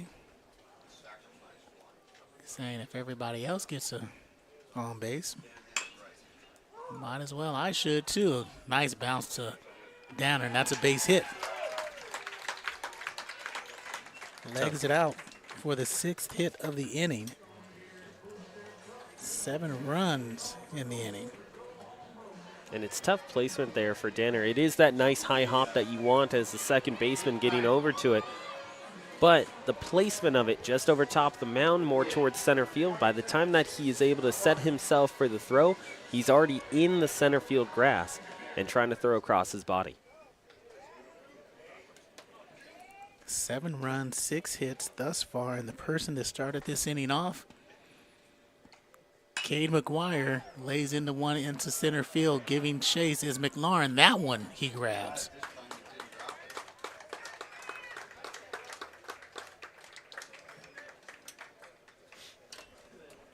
So McLaurin started the inning. It's funny, McGuire and McLaurin started the inning together. McLaurin dropped the one that he ran down in shallow center, but dropped as he hit the ground. This one he makes a grab after a long run in his second out and brings in Tanaka. So Makani has scored twice this afternoon.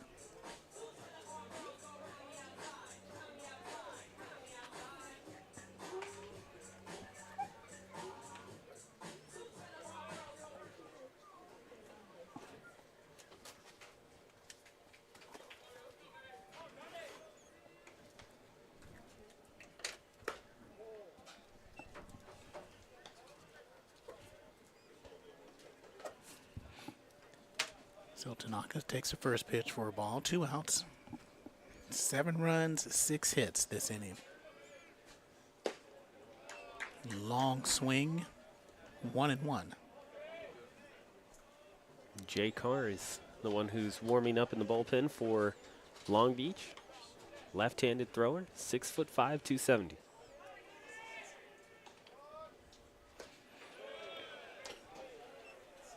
Good bat control by Tanaka. Came in this game batting .210, or this series .210. Yesterday went 2 for 3, RBI, scored twice. He was 1 for 1 today with 2 walks too. And also scored twice, so looks like he found his bat at the right time. 4-3 was the Bobcat victory yesterday. They're sitting 12-3 here with 13 hits total.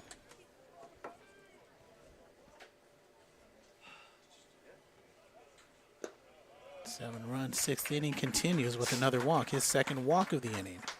He's got excellent plate discipline too, because again, we just mentioned it, 2 walks entering this at bat. He's now got 3. Each of the first 2 times that he's walked, he has scored. Every time he goes up there, he sees pitches really well, and he's able to discern whether or not he wants to lay off on it. Has done so successfully 3 times and has scored twice. So Devaney now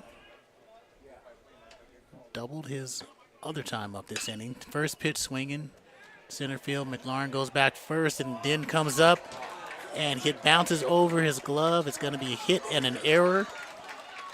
And Devaney's going to stand on third after he slides in for a 2-run. Were we going to give those both RBIs earned, or are we going to give him 1 RBI? And 1 RBI, 1 unearned. all right.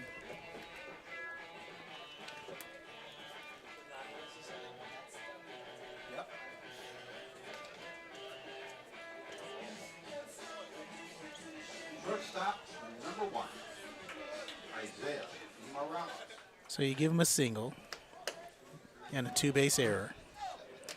So a single would have scored a run, but not scored both. The error brings in that second run to make it 14-3. And you go back to the at-bat by Tanaka, keeping the inning alive, and once again, he scores after earning a walk. So 4 plate appearances, he's scored twice and had a double. And 6-3, good job by Snakenborg to grab that one, but not before much damage is done. So we've got 9 runs on 7 hits. 1 error and 1 left on base. At the end of 5.5, it is all Saddleback, 14-3, as we move to the bottom of the 6th inning. So to touch on what you guys were discussing earlier with the current regional matchups and where the bracket currently stands, if this score remains true, it will indeed be Saddleback facing El Camino College and Glendale in the double elimination super regionals, because both El Camino and Glendale won their first 2 games of the regional matchups. Glendale and El Camino won yesterday, and they won today as well in the earlier games. Saddleback looking to get there once more. And take a look at this program and how it's continued to have success, especially in the last, you can take it back to 20 years. You go back to that OEC championship that they had at the start of the millennia, and then you get the 2004 state championship as well, 2022 conference championships that you can add to it. So this is a Saddleback program that continues to build, and like you mentioned, score stays the same. They are going to find themselves in round 2. And the number 1 seed in SoCal for this baseball playoffs was Palomar. Palomar and East LA, 3-3 in the 5th inning. The rubber match of the series. So if East LA wins, that'll be the biggest upset of this playoffs, bigger than Grossmont beating Riverside.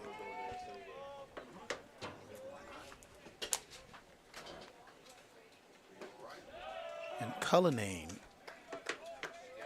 starts off Nickenborg with a strike.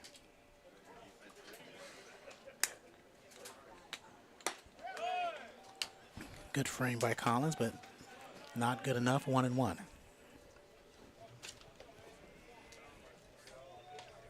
So Olin struck out, singled in his 2 at-bats thus far.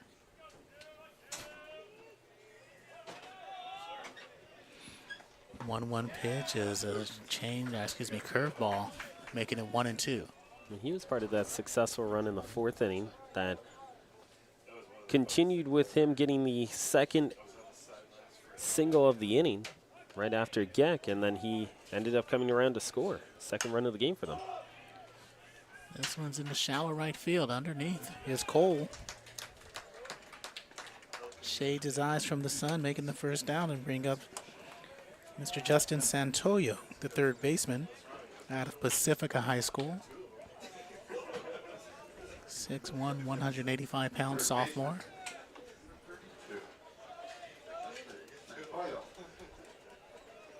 He struck out unsingled. And that's a good pitch from Cullinane. And you look at the body language of these teams, you just look at the uprightedness for Saddleback, and as they are feeling it, up 14-3. Pop straight up. Shallow center.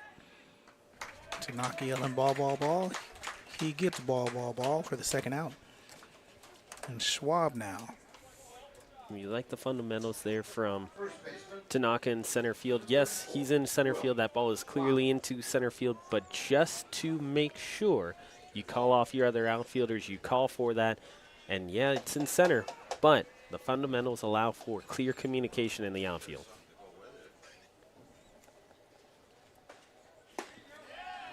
Starts off with a curve, starts off with a strike. Schwab out of Cypress High School.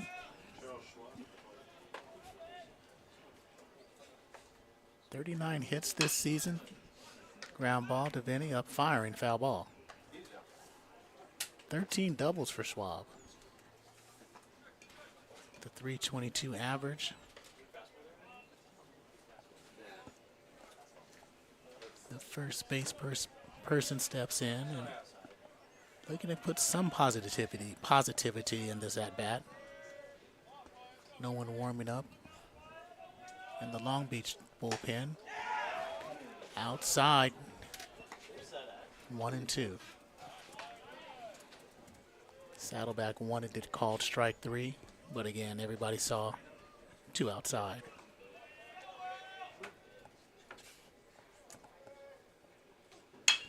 Ground ball to Vinny, dives under his glove for a base hit.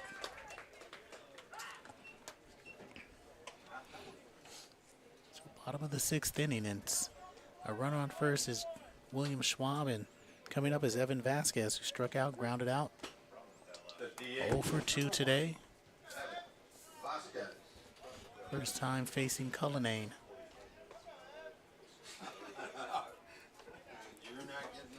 Vasquez pitched a complete game yesterday. Unofficially. Technically.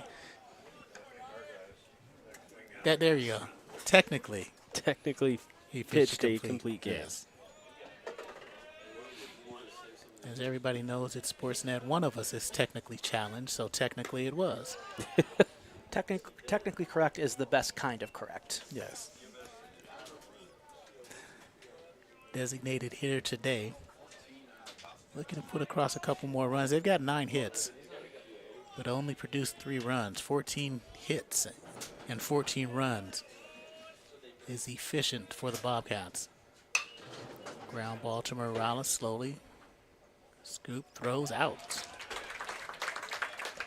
2 ground outs to short for Vasquez ends the inning. No runs, 1 hit, no errors, 1 left on. As we move to the top of the 7th inning, it's all Saddleback, 14-3 on SportsNetUSA.net. When you take a look at who's coming in for Long Beach City College, that would be Jay Carr. Mentioned him very briefly in the last half inning. Jay Carr, left-handed pitcher, 6'5", 270, out of Long Beach, went to Milliken High School. Now, when you take a look at Carr so far this season, 12 innings pitched to his credit. He's got 6 strikeouts and 9 walks that he has issued with an 8.25 ERA. So he's going to go in there, try and shut things down and make sure that Long Beach gets into the bottom half of the 7th inning, still looking at the same deficit that they currently face. Our score currently, it's 14-3. 14 runs, 14 hits, and no errors for the Bobcats. And then on the other side, for Long Beach City College, it is 3 runs, 9 hits, and 1 error. So your play-by-play guys so far today, Corey Neyland. I'm Ryan Osborn, joined by Albert Robles over to my right as we get set for this top half of the 7th inning. And Albert, you take a look at these two teams. You were talking about the brackets just a couple of moments ago. You've got it in front of you. Oh, yeah, I'm looking at the games from yesterday and today as I'm following all the brackets, and there's a lot of games to look at. But in the bracket where Saddleback would face, should they make it to the regional final, so teams today making the super regionals after their wins today, College of the Canyons, they went ahead and swept Orange Coast. Orange Coast is officially out of it. Grossmont defeated Riverside City in their first 2 games. Of course, Riverside City was the 3 seed.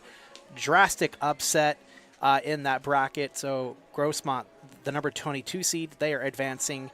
And Allen Hancock was facing against Southwestern. Southwestern College swept those first 2 games against Allen Hancock. So Southwest, Grossmont, and Canyons advanced to the super regionals in the double elimination round. So exciting stuff to look forward to. Don't forget to keep it locked with sportsnetusa.net in the upcoming days as we continue to keep you updated on the CCCAA playoffs and the Super Regionals. So coming up to the plate, Jason Heft. Mentioned him a little bit earlier. He's got a single and he has scored a run. Also has walked in his 4 at-bats. Swings away at this one and doesn't catch up to it, so it's no balls and 2 strikes. Once again, Saddleback currently with a 14-3 lead as we head to the top half of the 7th inning. Jay Carr on the mound. 6'5" lefty brings it home, tries to go on the inside half, doesn't catch it. 1 ball and 2 strikes. Wind blowing in from home plate out towards right center field. Flag in center. Pretty much just straight away pointed in right center. Swing and a miss for Heft, and that's going to do it for his at-bat. So a swinging strikeout for Heft, and J.C. Allen up next. So nice job with the first batter by Carr. Carr standing tall out there. 6'5", 270.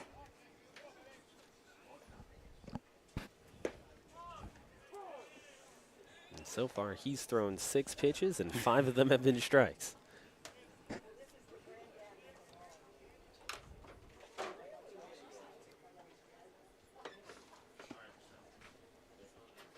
.825 earned run average.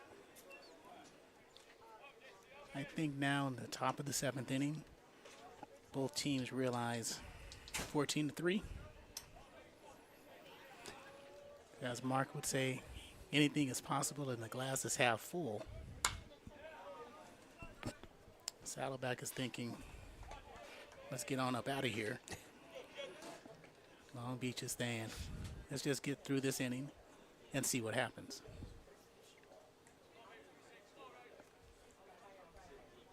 I believe it's Dylan Blakely who is warming in the pen for Saddleback, so we might see him in the bottom half of the 7th.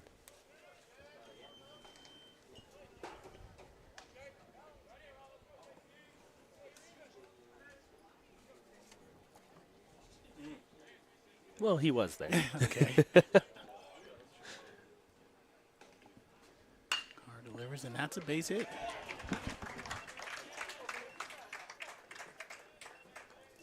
You want to talk about a successful day at the plate, just look at J.C. Allen.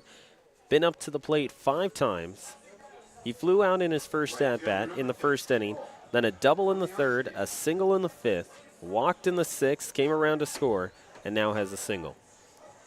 I'd say 4 for 5 is not bad. That's not bad at all.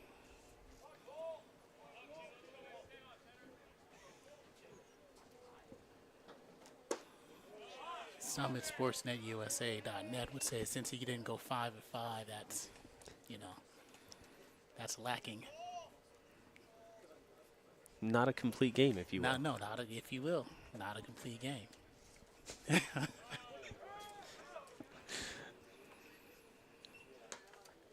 Koniarski had a complete home run his last time at bat.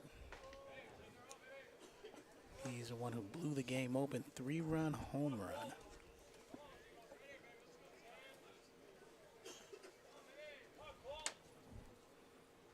Inside. There goes Allen. Slides into second base. and safe. It looked kind of like Danner had him made the tag. He did have the ball, but however, he was expecting the runner to slide into the tag. Instead, the runner goes up, Allen that is, goes up towards the center field side of second base and avoids it. And this is why I respect Michael Blanchard, Stu Raines, and Stephen Wanamaker as umpires to make the correct call. And there's a walk to Cole, so runners at first and second.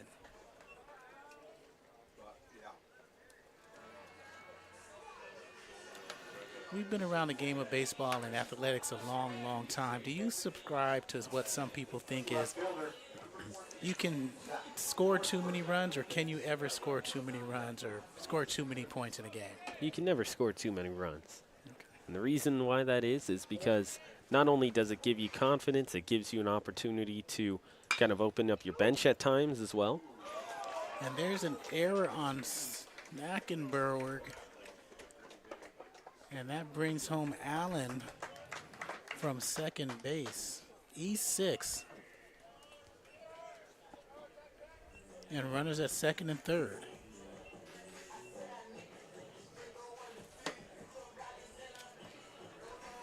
So that's the second error of the day given up by Long Beach, and it's 15-3 on 15 hits. So Jack Collins, who legged out a single his last time at bat, batting here in the top of the 7th inning. And there's a opposite field, nice grab by William Schwab, and chases it down. They call him safe or out. They call him safe.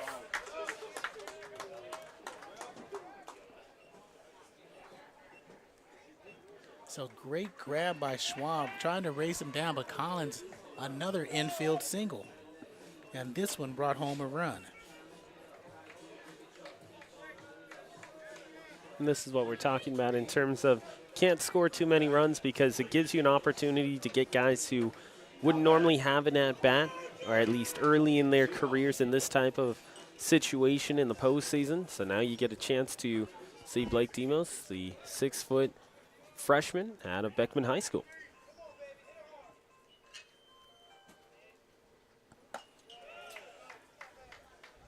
First pitch outside.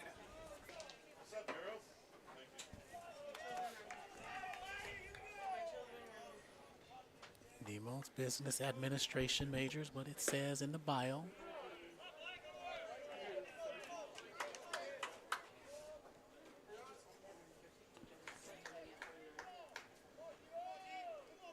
Four hits coming into this game all season. 147 is his average. Schwartzberg at third. Collins at first. There's a throw down. Got him.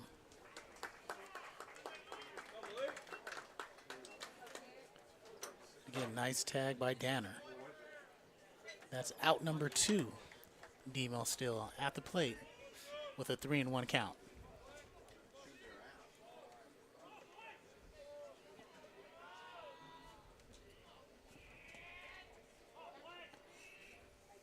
One pitch is high. So Demos forces a walk. And now Tanaka, who's had an outstanding game. 2 walks, make it 3 walks, a double. Stolen base, RBI, 3 runs scored. At the number 9 spot, if you can get that production from your 9-hitter, you're going to win some ball games.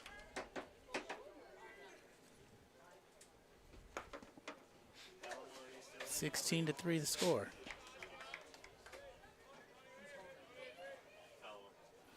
And we'll get to more scores in just a moment around the regional playoffs.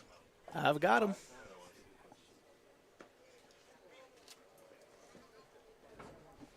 As that's in the dirt.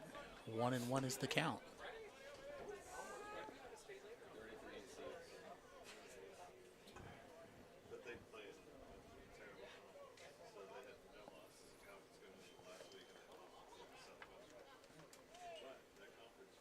Carr delivers high. Follow through not there by the big man. So Saddleback and all OEC players, Arthur Liu was the pitcher of the year. Right, 2-2. He went 9-2 with a 2.99 earned run average. Overall, 5-1 in conference. 35 Ks in 38 innings with a 3.79 conference earned run average. Popped up into center field, dangerous one more time, and it drops in front of McLaurin.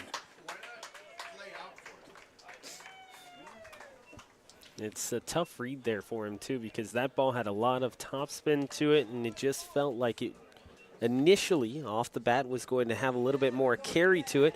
Instead, ends up kind of dying as soon as it gets up above the stadium lights and comes right back down. We mentioned Tanaka earlier and how well he had done at the plate today. You get a walk in the third, a double in the fourth, walk in the sixth and seventh, and now a single in the eighth. Another excellent game. And again, Long Beach is ready to go as well. 17 runs for Saddleback, 17 hits. In a game like this, when you're down, the question was asked, why don't you lay out for that one? And a couple answers have been given. And the excitement, the electricity we saw in the first part of this game is now dissipated in seventh inning. And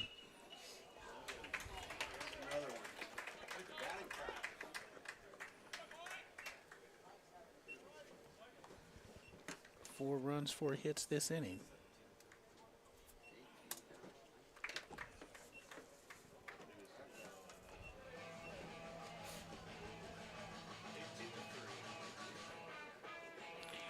Albert, you got scores?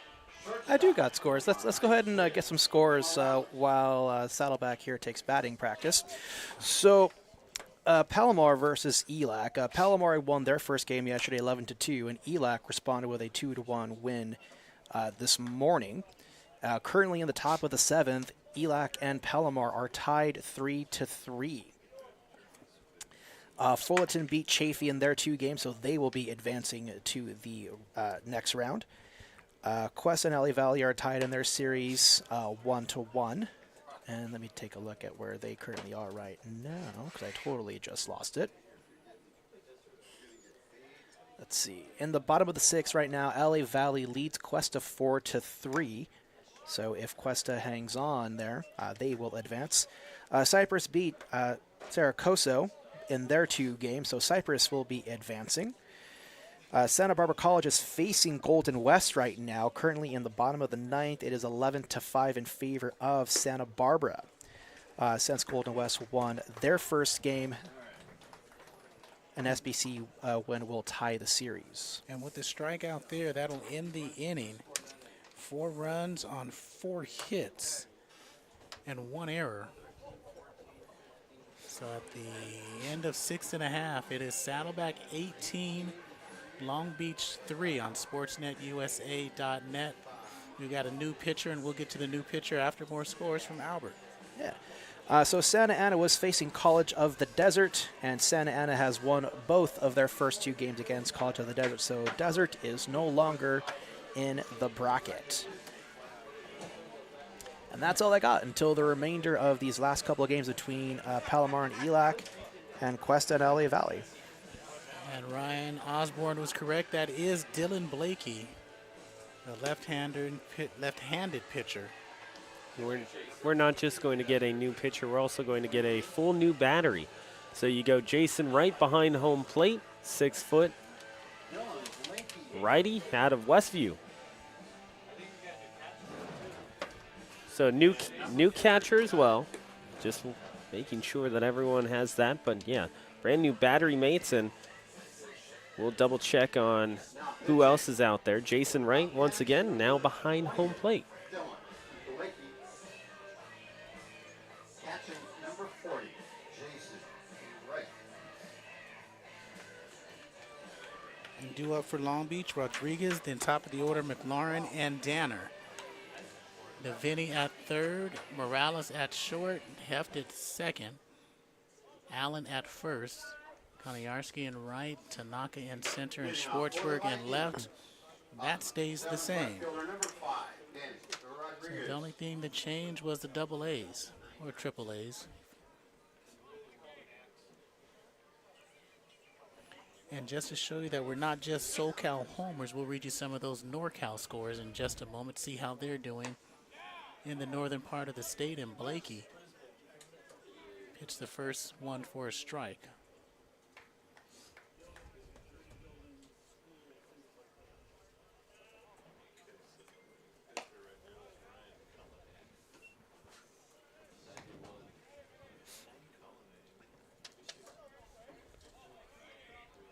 And it's tough too, especially if you're Long Beach City College going up there. Now you're facing a lot more velocity because Blakey can bring it. He's sitting at about 90 or so. So now you start to see a new gear in terms of pitching. It's kind of difficult, especially in the later half of a game. 88, 91, and 89. Here's 3 pitches. This one's blooped into right center. And Rodriguez has his second hit of the game. So he stands on first for McLaurin. Beautiful job there by Rodriguez, too, poking that one out towards right center field. Center fielder number 10, Sam. Landed perfectly in the triangle in between infield and out.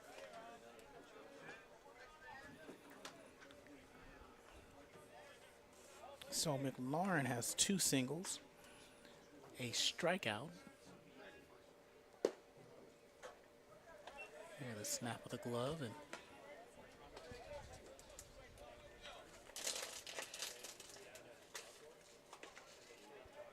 Blakey, 3rd degree black belt. That's Taekwondo. Not to say that anybody would rush the mound, but you're not going to rush the mound on Dylan. I have a black belt in Taekwondo. I take that chance.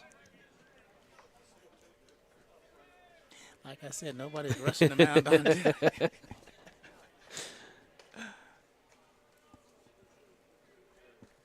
Lefty delivers, foul back.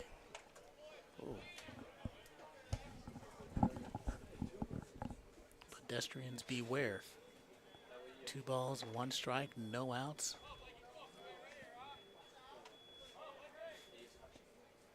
So now we know who Mark is going to travel with when he starts commotions in other traveling teams' broadcast booths. I ain't that brave.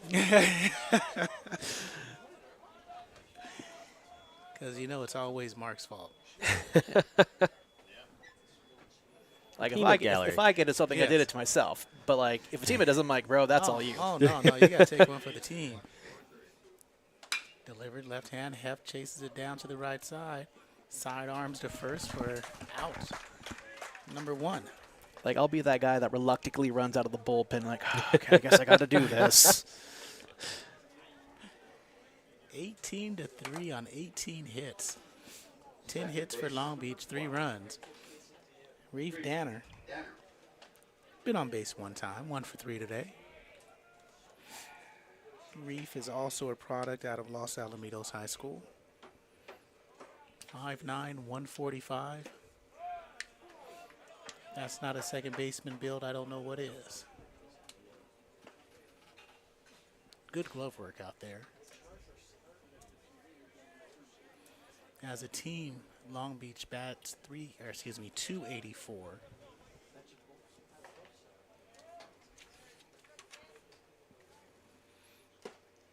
Swings through.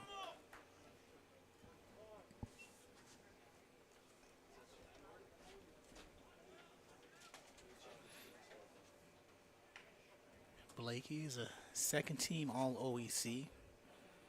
The other second teamer for the squad was Tyler Burns, who got the win yesterday.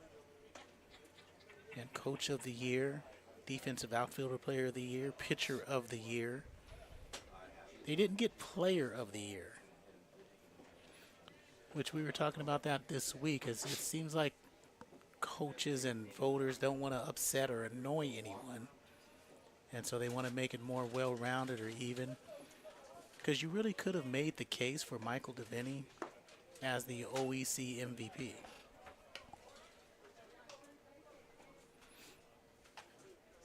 Scoring update from out of town, East LA. 5-3. They lead Palomar in top 7.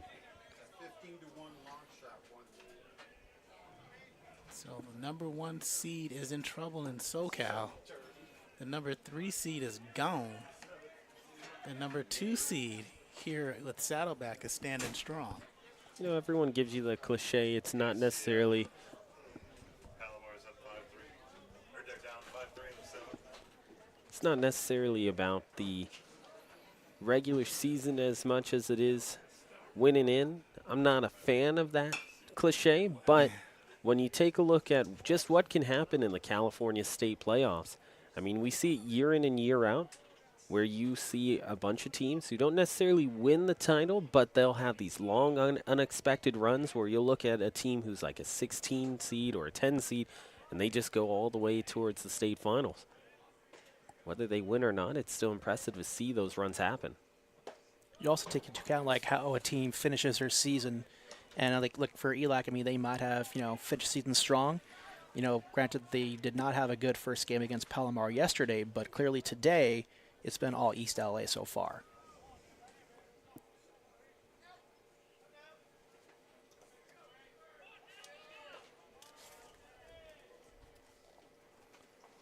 And the delivery fouled back. It seems like Danner's been up there for a long time on a full count with a 1 out. He just gave through a roster full of scores. Had a 30-minute discussion. And Reef's still up. Good at bat for Danner. The former Griffin as Rodriguez standing on second after the stolen base. So good, he singles right up the middle. And the run scores. Run was scoring anyway with Rodriguez's speed. Second time that we have seen a long at bat produce a single which scores a run today. Still battling is the Vikings, 18-4 now on the 11th hit of the game for Long Beach. Let's bring up Malik Clayton, excuse me. RBI ground out his last at bat.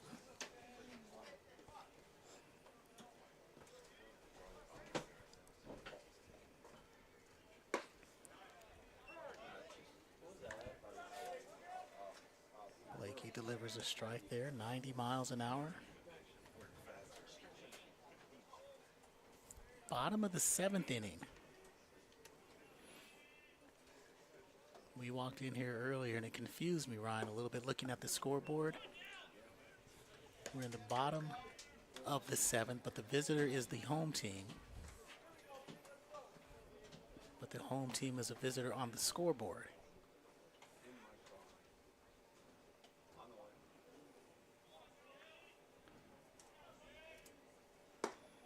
Low. 1 out, 2-1's the count.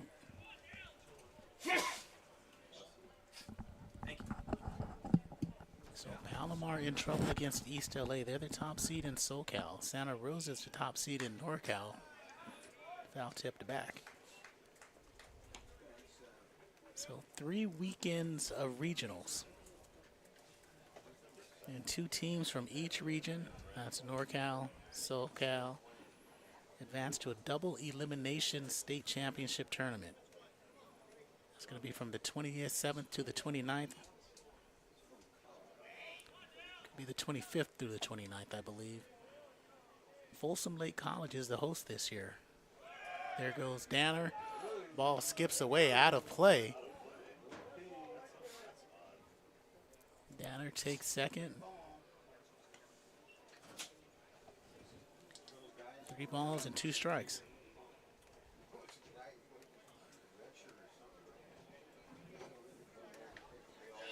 In the last game we did for a baseball broadcast with the umpires, there's a little bit of controversy between Cypress and Santa Ana. This game has been controversy-free. Michael Blanchard, the home plate umpire. This ball inside.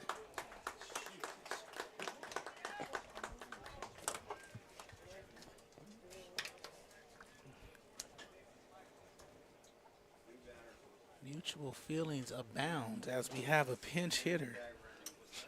Tito Haycox, listed as a catcher, Wilson High School.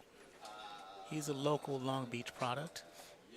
As we have a meeting on the mound, and we've got a pinch runner as well. It is A.J. Quezada out of Mayfair High School. 5'9" freshman from Lakewood. So he's Now batting. So more scores in NorCal. Folsom Lake trying to get a home championship double elimination with them. They're up 1-0, top of the second over Marin County. Or, sorry, Marin. No county.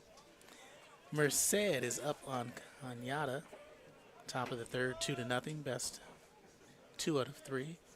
I always want to put the la in front of there. 18-4. You know, Here's your score here. earlier you were talking about different color palettes, different colorways, and also rebrands. Folsom Lake Yeah, should be considered. I could see that. I can definitely see that. The creams of Cyprus, that's also a good one. They broke those out this year. John, Ed, Mark, and I saw those. Strike number 2, 0-2 with 1 out.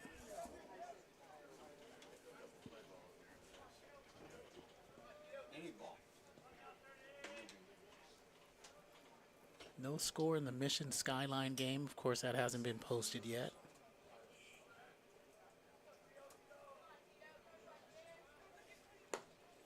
Neither Sierra nor Sequoias. Outside, 1-2. Bottom of the 6th, Sacramento City and Chabot. No score. Aloni, 7-0 on Los Medanos. Los Medanos, excuse me. That's another pass ball as Danner matriculates to second. Quesada maneuvers over to second, and Danner at third. So we're here at Bobcat Stadium. Beautiful view of the observatory and golf course. Round ball, Morales bends at the legs. Second out, over to first to Allen. Danner scoots on home for the second run of the inning. Now it's the second out. Ryan Geck was due up, but we have a pinch hitter. Not a pinch hitter, excuse me. I'm at the wrong guy. Snakenberg. Olinar. So it was a single for Rodriguez to start the inning. 4-3 fielder's choice for Xander McLaurin, followed by Reef Danner's single into center, which scored Rodriguez. Then Malik Clayton came up, worked a walk, got over to second, now standing over at third due to a couple of pass balls and wild pitches. And then Ryan Geck's spot in the order just came up, and that was the 6-3 grounder.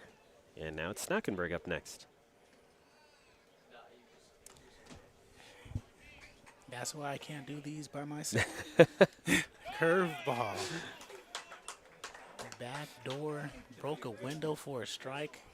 1-2.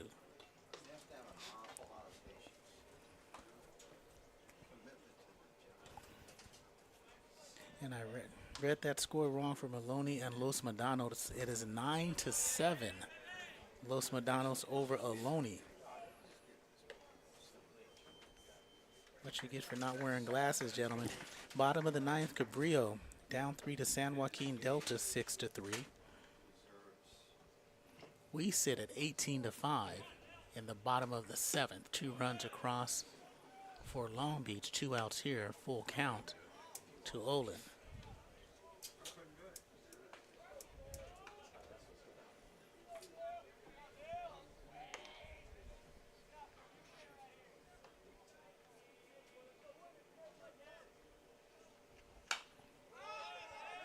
And in the second game between Merced and Cañada, 5-3 Merced, a final in 12 innings. Fresno City beat Diablo Valley 10-2. Chabot in the second game beat Sacramento 5-1. And there's Morales cruising over for the third out. 2 runs, 2 hits, and no errors, 1 left on at the end of 7 full innings, gentlemen. It is Saddleback 18, Long Beach 5. This is Saddleback College Baseball on SportsNetUSA.net. The CCCAA Regionals on SportsNetUSA.net.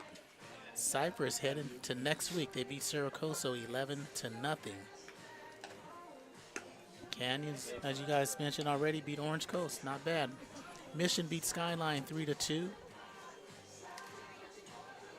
Santa Rosa over Lassen 6-3. They move on. Modesto and San Mateo. Don't know if that's game 1 or 2. Actually, it should be number 2. Modesto beat San Mateo 7-4.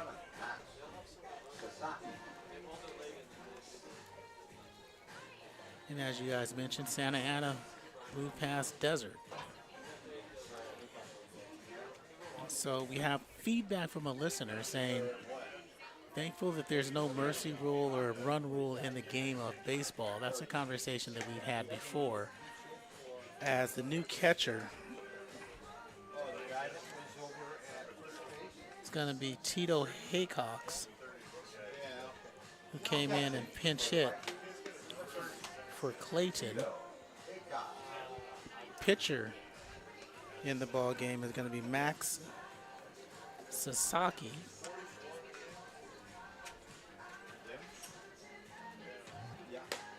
Schwab still at first base. At second base will be Isaac Kuros.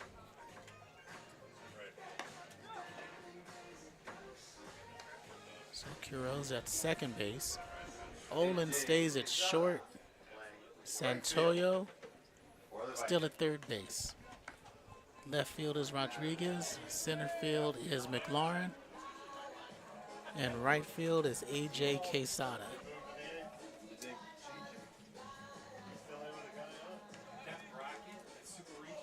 Leading off.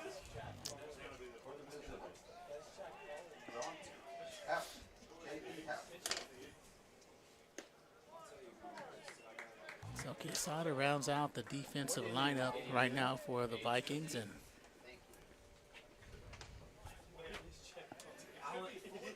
Heft, Allen, and Koniarski.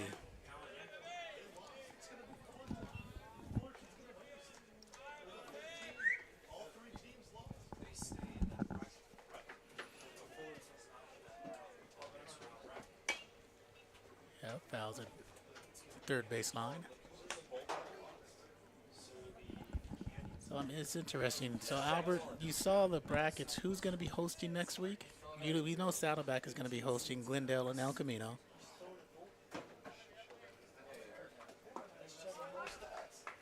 So if Palomar happens to lose, who would be hosting their bracket? Let's see here. First baseman, 36, J.C. Allen. Because Fullerton is advancing, and there is still a game between Cuesta and LA Valley. So if Cuesta wins, they would host. If LA Valley wins, I believe it would be Fullerton hosting. Yeah. We had to go all the way up to. You got my man's theme song ready? Sam Moran. Oh, we got those speakers again. All 6 of them down there.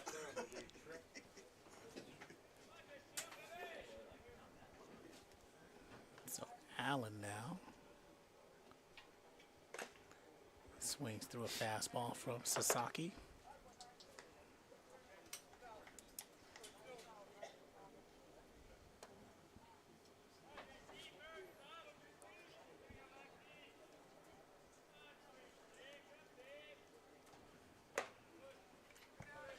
So it looks like Santa Ana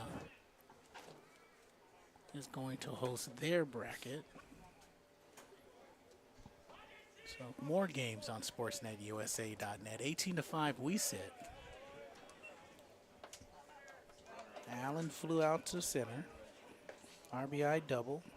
Singled. Walked. Scored a run. Singled. Scored a run.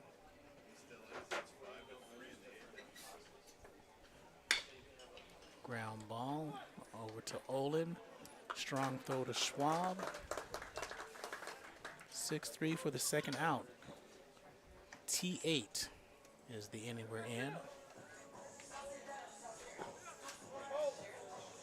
Koniarski. Not a bad night, or day, I should say. Got his first home run of the season. It's a 3-run home run. Walked and scored a run. So his last 2 at-bats have been productive. First 3 went over.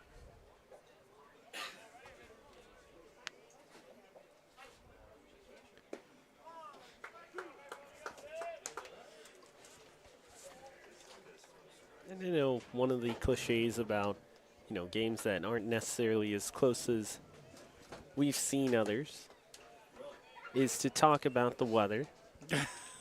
But, if you're going to be in a 13-run difference, at least it's not 90 out. That is true. At least everybody's comfortable with an 18-5 lead.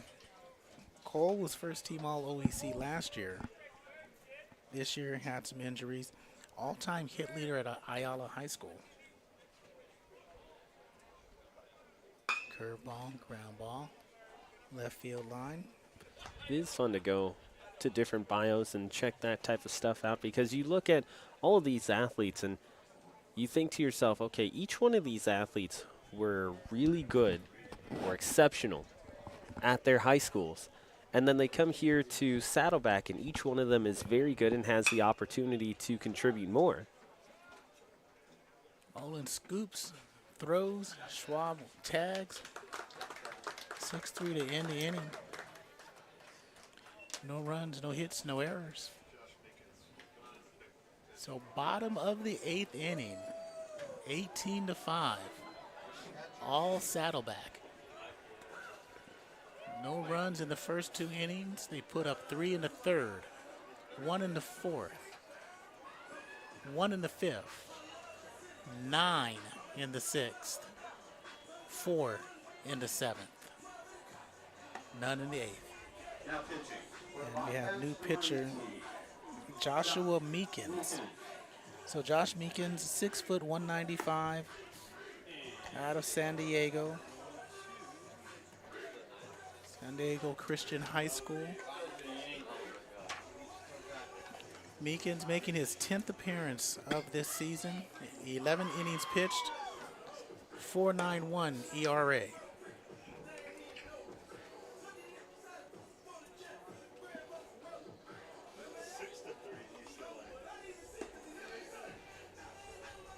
So we mentioned this, so Santa Ana will host next week because they are the 4 seed.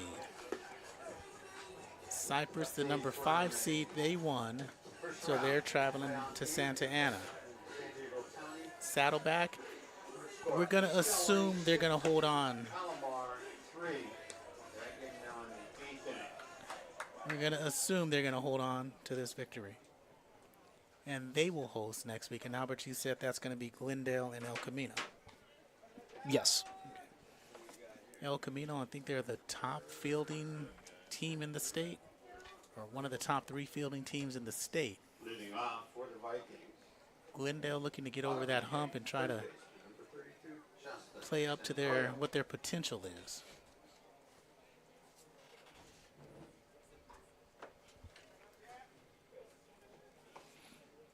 And Ryan, we had a conversation last time we were here about Hall of Fame in Major League Baseball. Mm-hmm. I'm going to mention someone who's in no even relation to Saddleback or us, but there's Mark Grace, who Saddleback.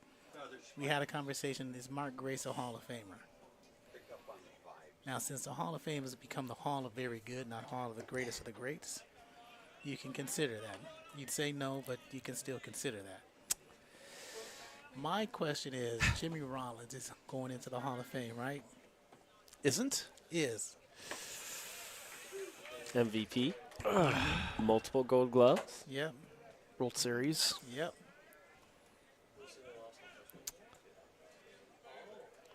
What does actual stats look like? Other than the accolades, I don't know what his stats look like. There's line in the left field, and that is going to be a single by Santoyo. Extra bases goes through. It's going to be a ground rule double.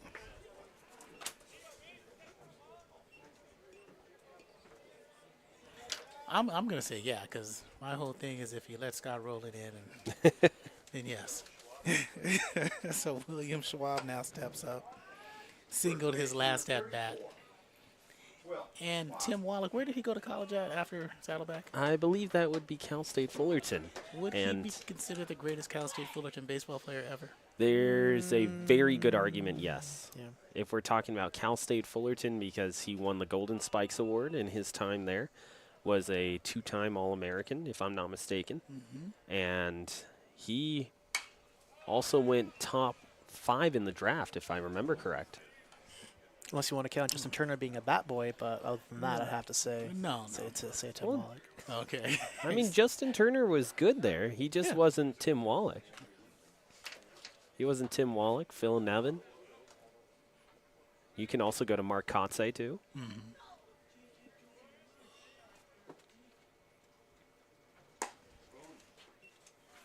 Meekins misses wide outside.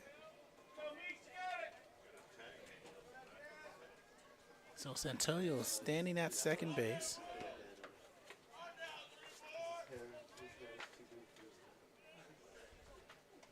Real quickly, heading into the bottom of the 8th, East LA has taken a 7-3 lead over Palomar.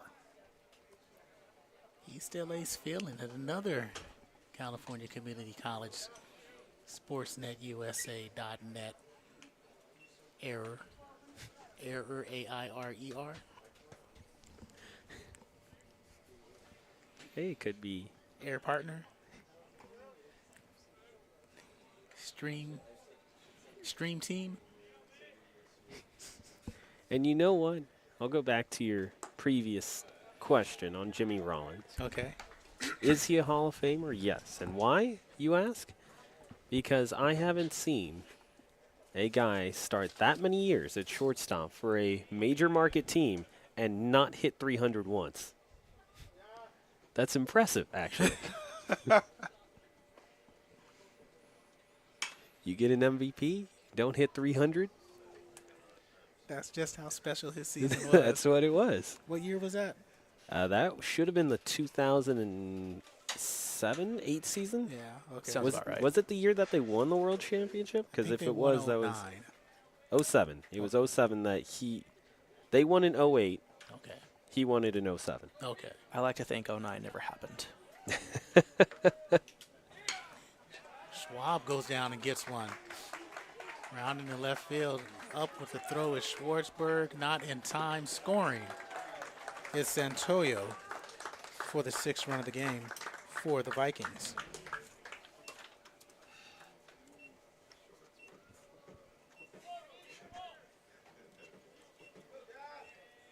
It's a nice throw in left field by Schwartzberg, but just wasn't going to be able to get the runner at home. And on the throw home, Schwab advances to second base. And now we have Evan Vasquez.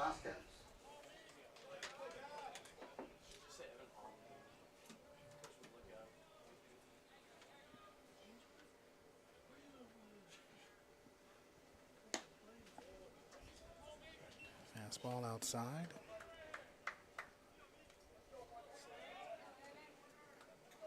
So his final stats that season, 236, 30 home runs, 94 RBI, 20 triples. That was an MVP season? That was the MVP season. Wow. It's pretty good.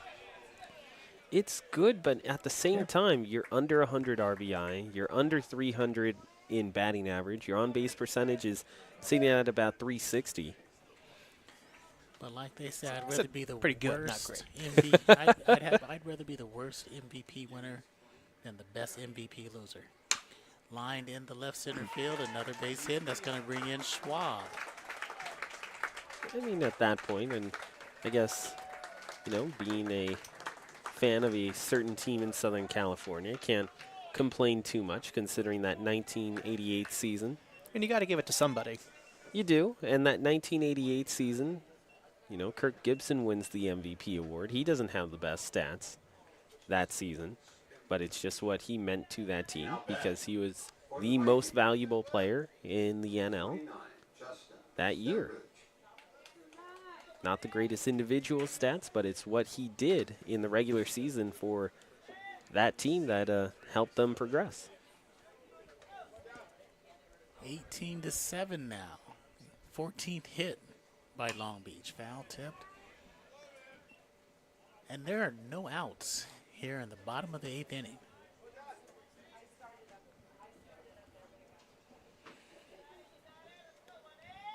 Talked about these coaches earlier. Casey Crook came into this season 678 wins, 507 losses, 7 ties for the Vikings, 9-time conference champs. They won their title in 2006 under Coach Crook. 7-time Coach of the Year.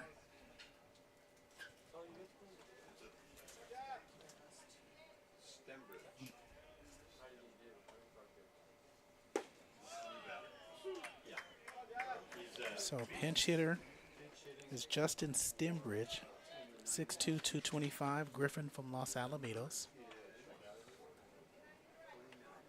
Stimbridge, not many appearances. Buck 25 in his minimal plate appearances and at bats. 1 ball, 2 strikes, no outs. Josh Meekins on the rubber. Pitching out of the stretch. Vasquez at first. Just missed. 2-2. Summer McCartney, 269 and 154 coming into this season. And Orange Empire Conference champs 2016, last year and this year.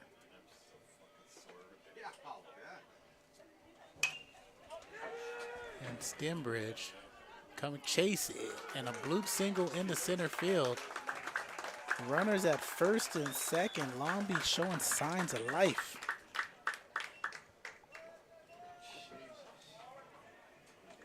Vasquez to second. Stimbridge. Pinch hit.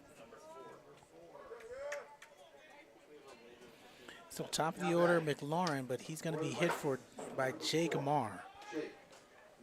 Jake Marr at Rio Americano High School in Sacramento. Talk about a commute. Ground ball to Davini. Steps on third. Throws over to first. That's a double play. The 35th double play turned this year by the Bobcats. Now Isaac Quitos is going to come up next.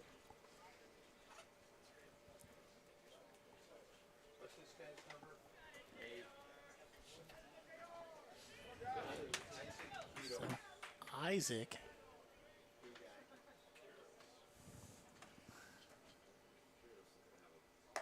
he's got 3 hits this season. Again, when the game is out of hand, everybody gets to play. 15 hits thus far. You know what, Corey? You want to take a look at the aesthetics of the game of baseball? He has some of the nicest shoes that we have seen. That'll happen when your cleats don't see a whole lot of action. No, just the brand. It is quite nice. Didn't know they made cleats. Oh yeah, you didn't know that? I did not. Oh yeah, baseball cleats, football cleats, golf cleats as well.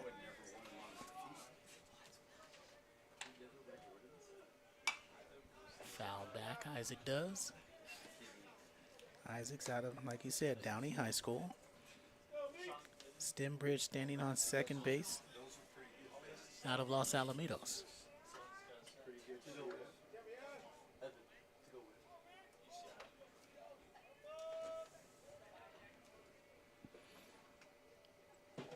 Meekins outside. There goes Stembridge. Michael DeVinny saves a run as Jason Wright has a what you doing throw.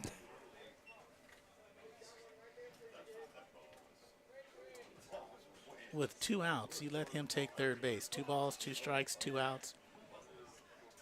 You're 4 outs away from a win. 4 outs away from going home and advancing to next week. That is absolutely what you call a questionable throw. Well, it goes back to what we were talking about before, where in these types of situations, you have a chance to open up your bench and get guys that experience that they don't necessarily have at the collegiate level. So you have a younger catcher who sees that one go in the dirt, decides he wants to throw it over towards third, but now in situations like this, the coaching staff can kind of look at him and say, hey, situational awareness in this, we want to keep the ball in front of us instead.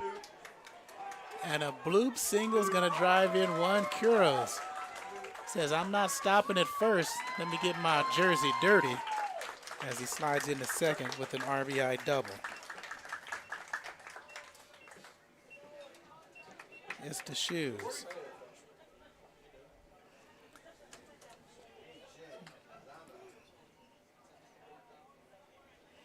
So 3 runs across. That's the 4th hit of the inning. I mean, I really do have to say, those Nikes really do look nice. Yeah. They do look very nice, very crisp. All right, that's the 5th hit of the inning with the 3rd run across. And it is 18-8. And A.J. Quesada takes a strike from Meekins. 0-1. If you're Long Beach, you're chipping away here. You're getting good at bats, getting a little bit more of an opportunity to see pitches. And gives you a chance to keep yourself in this game. I mean, you take a look at just a few moments ago, going into the bottom of the 7th, we were looking at a team who was down by 15. That's right, Mark. I mean, Ryan.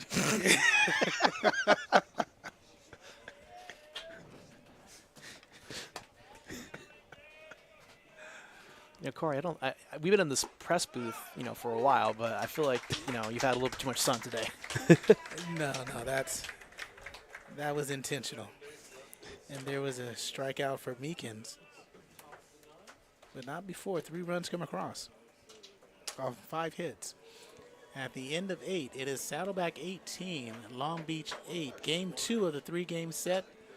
Looks like Saddleback is going to advance till next week. This is Saddleback Baseball on SportsNetUSA.net. CCCAA Regionals. And we've got a new pitcher for the Vikings. Wearing number 15 on your screen is John Lopez, another product out of Los Alamitos. 6'2", 185 is the left-hander. Lopez's 15th appearance. 2-3, 8 games started this season. 5.5 earned run average. So at first base, it's going to be Stembridge.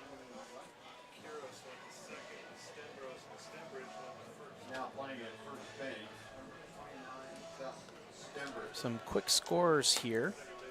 In the top of the 8th, LA Valley and Cuesta College are tied at 4. Top of the 5th, La Cañada and Merced. Merced leads 3-2. And in the bottom of the 9th, East LA still leads Palomar 7-3.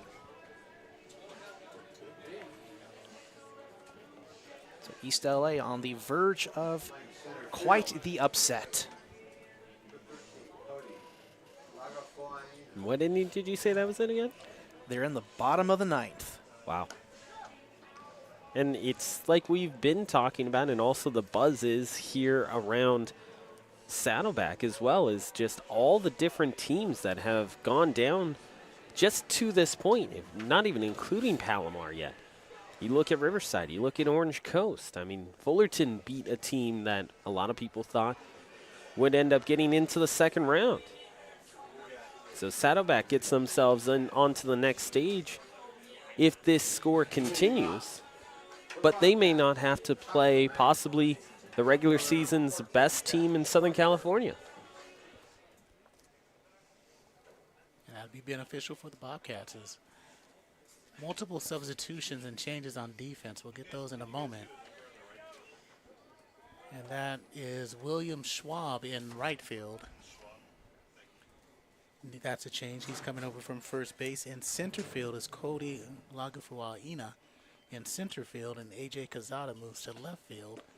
At first base will be Justin Stimbridge. What was the name again? Justin Stimbridge.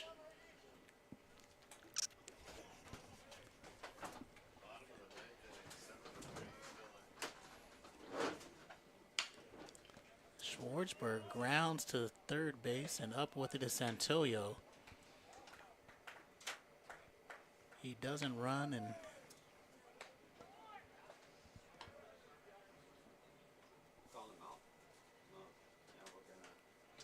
I believe they're going to double check and see whether or not that actually goes off the foot. he acted like it went off his foot. But at this point in juncture in the ball game, that's the first out. 18-8.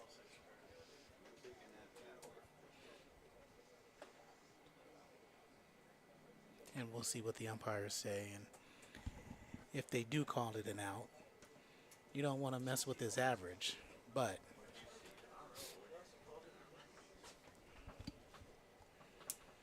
game time thus far, 3 hours and 4 minutes has gone by.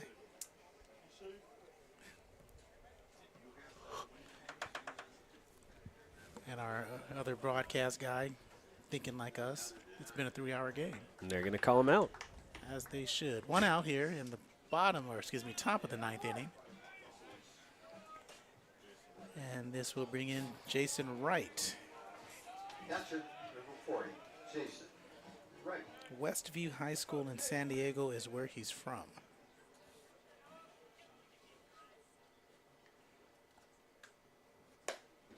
Not many plate appearances thus far, or this season, you should say.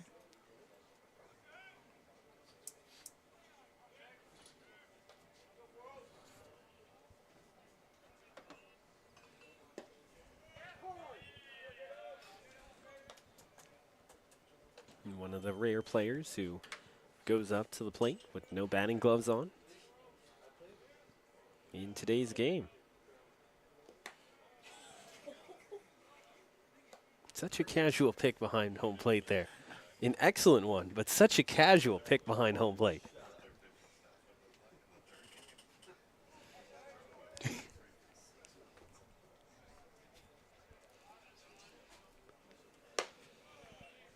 Outside and high. 3 balls and 1 strike.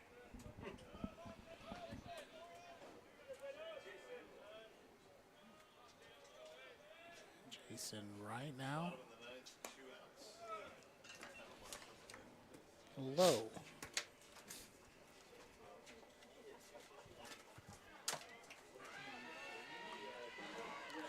And this will bring up Blake Demos.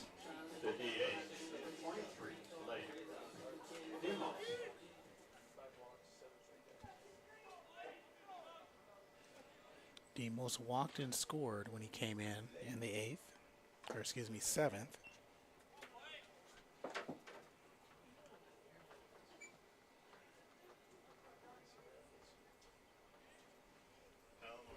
Like we say, beautiful day for baseball in South Orange County, outside, 2-0.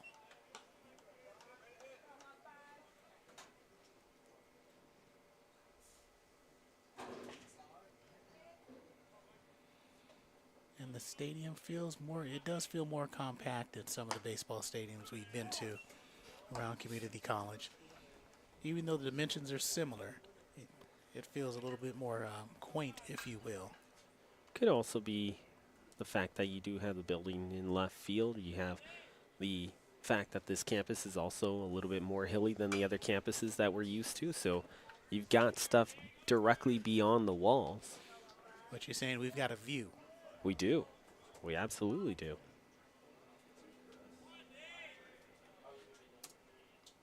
As you see there, out in right center, the observatory here in Saddleback. Beautiful hill ranges out there as well. Overhand curve misses 3-2.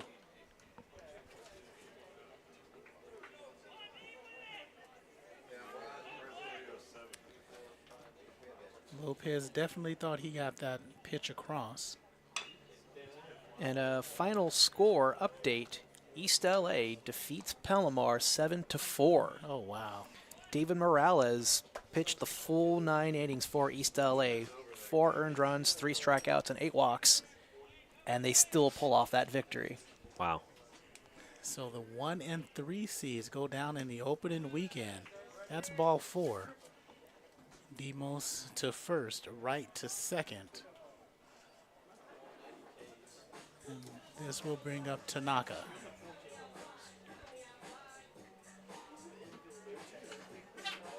Additionally, right now, in the bottom of the 8th, LA Valley leads Cuesta 5-4. So go back to their side of the bracket again. Which teams were in their bracket? That bracket is Palomar, Elac, Fullerton, Chaffee, Cuesta, and LA Valley. So Palomar is out, Elac is in, Fullerton beat Chaffee, they are in. If Cuesta wins, they would host. If LA Valley wins, Fullerton hosts. All right. So Tanaka, who's had a strong series, 18-8 is the score. All Saddleback. And Tanaka showing some power, but it's ranging out, and that is the out for number 2. As Schwab is under it. If I'm not mistaken, that's the first time he's gotten out today. At the dish, at least. No, walked, doubled, walked, singled, and there's your out. And so Mike Deviney, I think he's going to swing for the fences on this one. I think it's first pitch swinging, home runner out.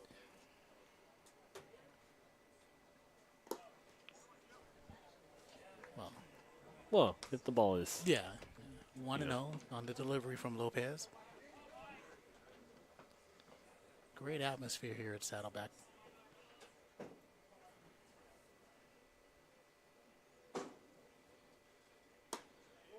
And one thing they do have here at their stadium, lights. They do. Some people think, and I think we're one of them, that stadiums deserve lights, and there should be lights. They don't have any neighbors that complain about the lights. And they have a beautiful stadium. And people have to realize that, you know, sometimes you got to do what is in the best interest for the student athlete. These are student athletes who are trying to further their education through athletics. And that's one of the things that truly assists them in reaching that next level, is the opportunity to play when they need to. Exactly. You can't read in the dark.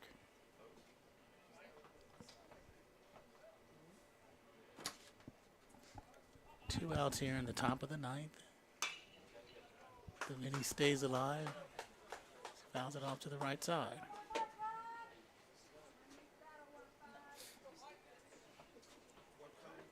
So if LA Valley wins, Fullerton hosts. If Cuesta wins, you said, Albert, Cuesta hosts. I believe that is what he said earlier. Yeah, Deviney, if left field, deep, going back, diving catch is made by Lagufu Aina. for the third out. And that'll end the top of the ninth. Move to the bottom of the ninth with Saddleback winning by a score of 18-8. Correct, yes. Like LA Valley is the 17 seed, Quest is the 8. So if LA Valley wins, Fulton hosts as they are the 13 seed. If Cuesta wins, they host as they are the 8 seed. Okay. Final score. From down at Palomar, So bottom 9. East LA defeats the Comets. Closes out that series. Final score 7-4. And Long Beach is down to their final ups.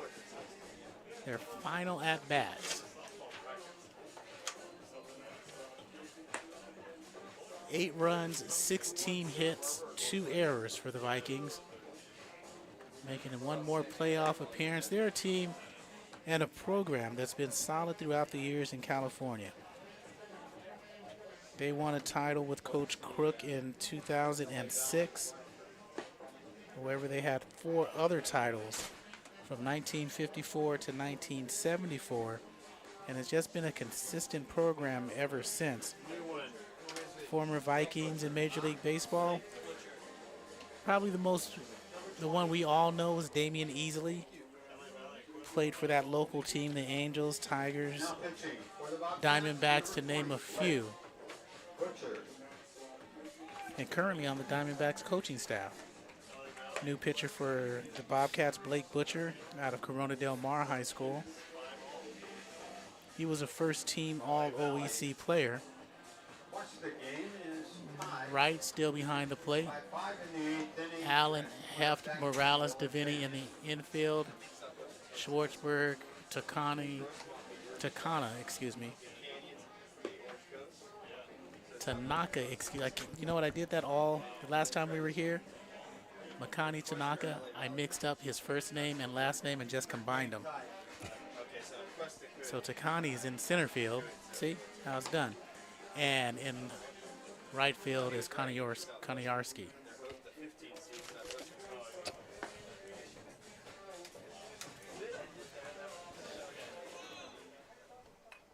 Not a complete game.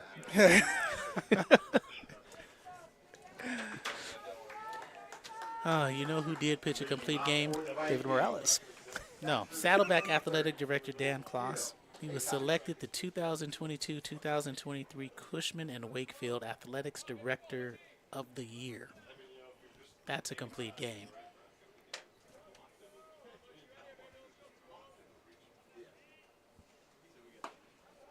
Late is Haycox. He's only one of 28 athletic directors at all levels. One of 4 from the community college ranks who gets the award. Line drive over the leaping Heft and through the legs of Koniarski. Haycox rambles around first and steps on second for a single and an error to reach second base. And will also be honored at the National Association of Collegiate Directors of Athletics in Florida. So, big honor for Dan Kloss. So, Eduardo Diaz will be pinch hitting out of Downey High School. Now batting for the Vikings, number 14, Eduardo Diaz. You're also going to get a pinch runner. That'll be Noah Lamelli, Now also batting out of Milliken. at second base for the Vikings, number 20, Noah Lamelli. And that's Long Beach Milliken.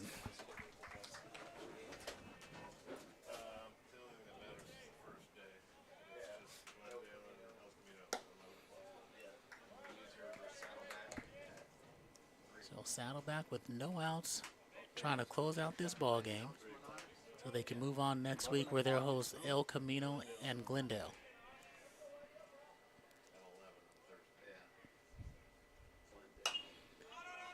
High heat fouled back.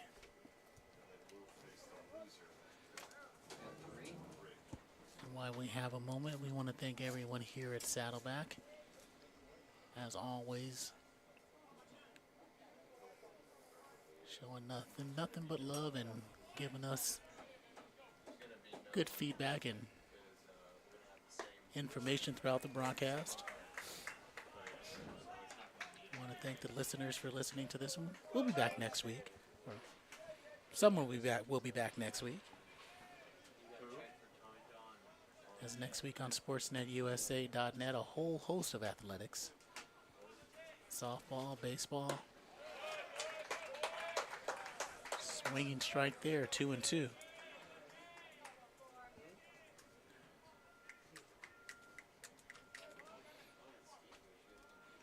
Cerritos softball tomorrow. Head forward, Mark Pavlovich. John Felix will be out there at Cerritos. It's interesting. There needed to be a 1 day between games, the first and second game, but that second and third game really doesn't matter for some reason. So they got rained out on Friday. They played today, the first game, and games 2 and 3 will be tomorrow.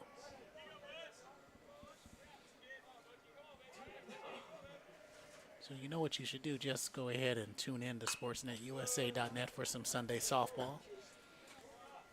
You got nothing else to watch and nothing else to do, so might as well. And if we're back here next week for Saddleback, got some Saddleback baseball. There'll be Santa Ana baseball and Cypress softball.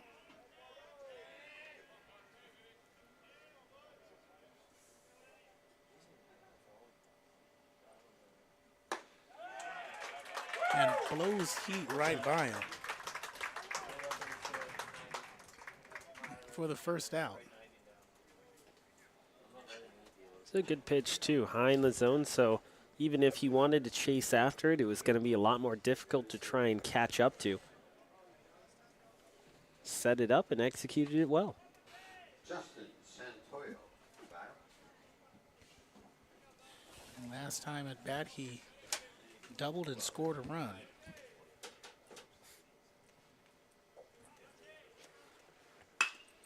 Ground ball to Morales. Scoop and throw. Quick work for the second out. 1 pitch, 1 out. 2 outs total. And Will Schwab, the left-handed first base person, the left-handed right fielder, Now hitting the right-handed batter. Will Schwab. 16-8 Saddleback. First 2 innings were scoreless, and then Saddleback went on a run, if you will.